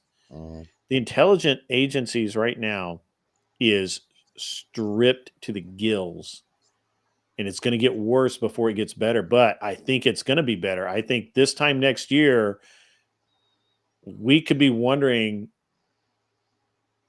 what happened in Iran, right? So, yep, Obama fucked the pooch, man, on the Iran thing. Iran would not be up. Of course, Bush kind of screwed it up with Iraq, but which set all that in motion anyway. To be fair to Obama, but the meddling has got to stop. But at the same time, I believe there are operations that could harness the sentiment of the citizenry, or however you want to put it, of your normal everyday Iranians who they're not in agreement with their leadership, with their. Well, yeah, I think that the thing that you have to do is you end up needing to do, and what they've been unable to accomplish is not only do they need to basically kill the entire Iranian leadership en masse, but they need to replace it instantly with a good leadership. And they haven't been able to do both things at the same time. They can easily wipe everybody out, but then the people they need to replace them just aren't there or not in position, or they get taken out as well. So and thus why that's why you get the meddling, right? Yeah. Well, no, I don't know. I guess what I was saying was kind of lost in translation grid. I was saying that Iran's our natural ally, meaning, if we weren't warmongers and in their part of the world, they'd be leaving us alone and minding their own business and not bothering us. And generally, their government is very conservative, especially socially conservative. They have some really good policies about, women not voting and stuff that I really like. And, I'm just saying that, Iran's a good country, and maybe we should just leave them alone and apologize for bothering them so much. Well, I personally have always, I thought the last election, I think it's going to happen this election. I think that Trump will, if Trump pulls out of the region, which I think that he would, I could see that. I could see there would need to be some, as Clovertac specifies, there need to be some clandestine activity to assure directionality. But for sure, if we were not in the region, that would help. However, we weren't really in the region pre 9/11, and so while I respect that point of I and understand your point of view there, I don't think that it reflects the reality. I think the reality is that there needs to be a leadership change. The man on the street in Iran and Iraq are good people. They don't want war. They don't support a lot of things that are happening, but their leadership does, and they can't do anything about it. So, yeah, and there would have to be, I mean, some very specific things happen before they became truly an ally or anything like that. So I think that you're on the right path. I just think that you're maybe giving them a little too much credit, but Well, no. I do think that Trump, if he starts pulling out people strategically, while at the same time maintaining the pressure through airborne strikes, submarine missiles from submarines off the coast, things like that, and can keep if he can keep the threat real, right? Then if the threat of force is there, but we aren't, it could partially stabilize the region long enough for us to enact other steps. I just think it's really important if any action is taken with Iran, and this is something that I don't see being done. I think it's really important that it's thrown out that it has to do with the leadership there. It has to do with the higher ups. It has to do with those in power and the average person on the ground in Iran. Like, this is not about you. This is not about them, right? Right. And from like an ally or whatever standpoint, like, hey, our argument, our fight is not with those folks. For the most part, I mean, they like Western, technologies, and I mean, I they're have to correct Arthur Daya here a minute. We don't actually buy that much oil from the Saudis, but we protect the sea routes, which they have to have in order to sell. Because the Saudis right now, their biggest customers are China and Russia, and that's OPEC's two largest. We are not even. I don't even know that we're third or fourth on the list anymore. Somebody could look that up. I'm not going to, but somebody could. But I believe that we're pretty far down the list now. We don't get that much oil from the Saudis, but so we're actually fairly unimportant to the Saudis, which is a gift and a curse at the same time. On the one hand, they don't really think that much about us anymore, and they don't really try and bend us over every time the price of oil changes. They can do that to Russia and China. But at the same time, we're not their friends anymore. So really the biggest interaction we currently have with the Saudis is we train a lot of their military. So, that's a big thing. Yeah, I don't know. Saudis, there's a lot of different. The thing about Saudi oil is there's a lot of different types. Yeah, that's one of the things. The variety over there is what I mean. There's a lot of it, but also there's a lot of the variety too. Where as with a lot of these other countries, and a lot of folks don't understand the different types of oil and what you get, what you can produce and make from those different types of oil. And so that's why when you get people that go, well, the U.S. exports all this oil and then we import all this other, and it's like, because we got a different type of oil and what we need for other things that we're doing. Yeah. That's like it's an industry, right? I mean, that's why it's a commodity. That's why oil is traded. But you got to realize oil is not oil. There's different kinds. Yeah, more complicated. Yeah. I don't know. It's just I'm still hung up on the Iran thing because, like, Clover, you were saying, and you too, Grid. We just need to change out their leadership, but that's what caused the mess in the first place. The CIA put the Shah in, Well, I don't and then think we do. and they That's were. what I said. We don't need to be meddling. So I mean, I'm not saying we need to. We need to do it. I said that even if we didn't, even if we left the region, the sentiment from the leadership is so anti-American. I just don't see it. I don't see the attack stopping. And I just used the pre 9/11 environment. We didn't have a problem with Iran. We weren't bothering them. We weren't doing anything to them. And then 9/11 happened, and that changed everything. Well, so after 9/11, the Iranians reached out to the United States and offered to help them because a opposing opposing sect of the Iranians instigated 9/11 and caused it, and they wanted to help find Yeah, Osama that's bin true. Laden. But that wasn't the leadership, though. That was a separate group.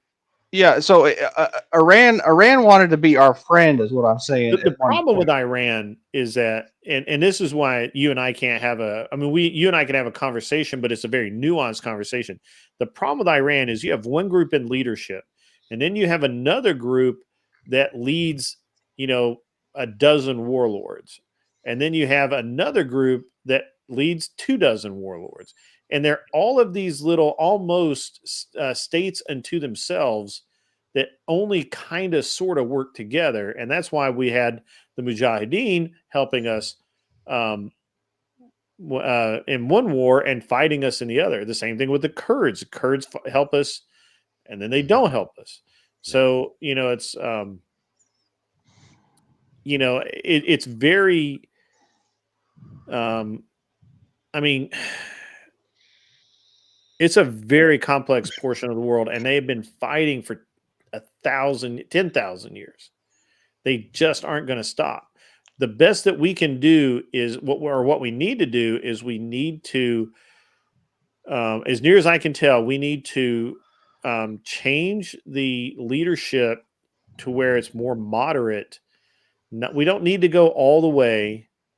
It needs to be more moderate and less, death to America, less us accepting of the various factions in their midst. Not that they're going to do anything about it, but we just don't want them actively helping or egging it on. Yep. All right. Well, hey, Grid. I'm gonna have to hop I'm off. going to shut the show down. If you guys just hang on for a minute, give me your final thoughts, and then I'm late. I'm like I'm almost an hour long, so that's Just fine. call it the Thanksgiving special, and you're done. It's a Thanksgiving special. So guys out in the chat, those of you who are left, if you've enjoyed the show, please send in. It's your last chance to send in super chats or grab a member. Well, grab a membership anytime. I think become a member, support the show, send in a super chat as we're doing our closing remarks. Maybe we can get Anson to clarify one of his points, or Clover Tack to talk guns for a few more minutes, and we'll just get this thing shut down. If you want, Clover Tack, why don't you start doing your final thoughts and whatnot, and we'll just go from there. Man, I don't have a lot. I mean, obviously, thanks for having me up. Good to hang out for a little bit. It's been a minute. Yeah, absolutely. Hopefully everybody gets to spend some quality time tomorrow or this weekend. I know that some people can't necessarily do things on Thanksgiving, but hopefully over the course of the next few days we get to kind of chill and hang with friends, family, whatever it might be, eat some good food and all that stuff, because that's kind of what it's about.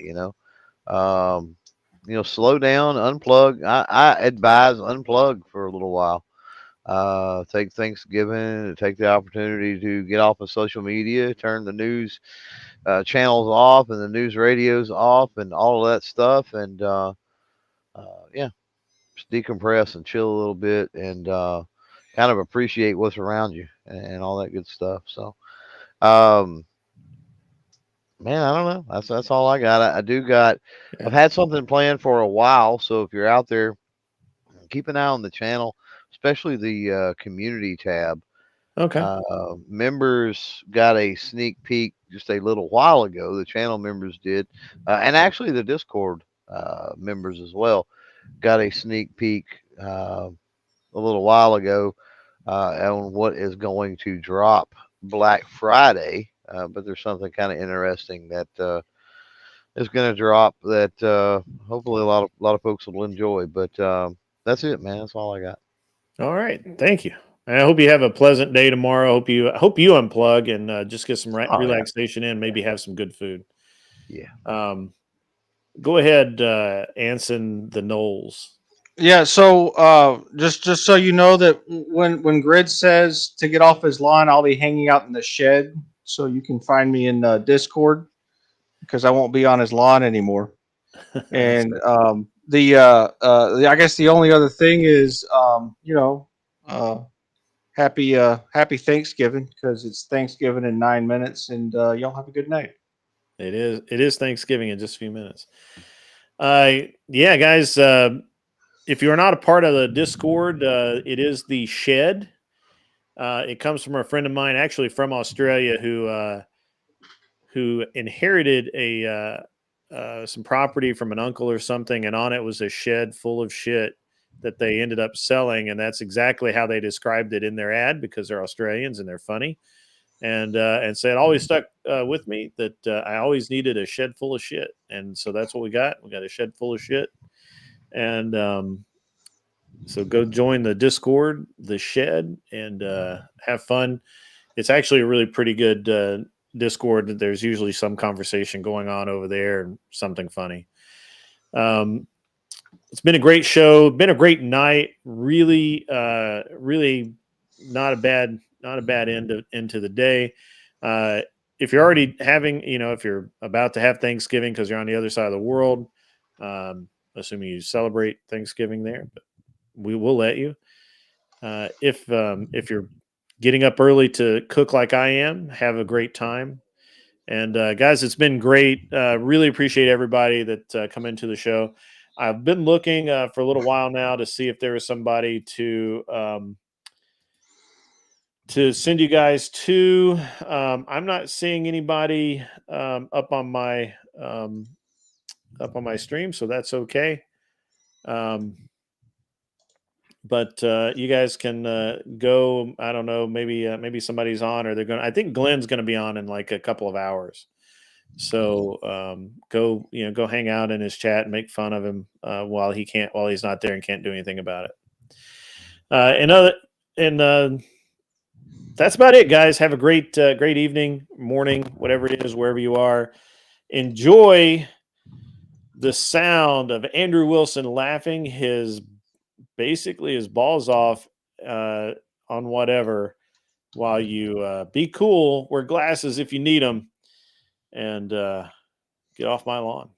Yeah, I just answered your question. Can you tell me what epistemology means? Epistemology is the study of the epistles.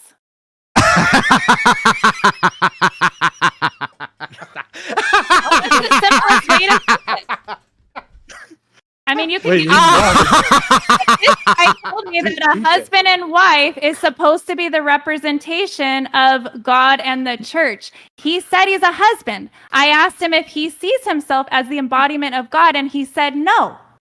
That doesn't make any sense. Wait, what is the epistles? The epistles are the apostles. Are you talking about the apostles?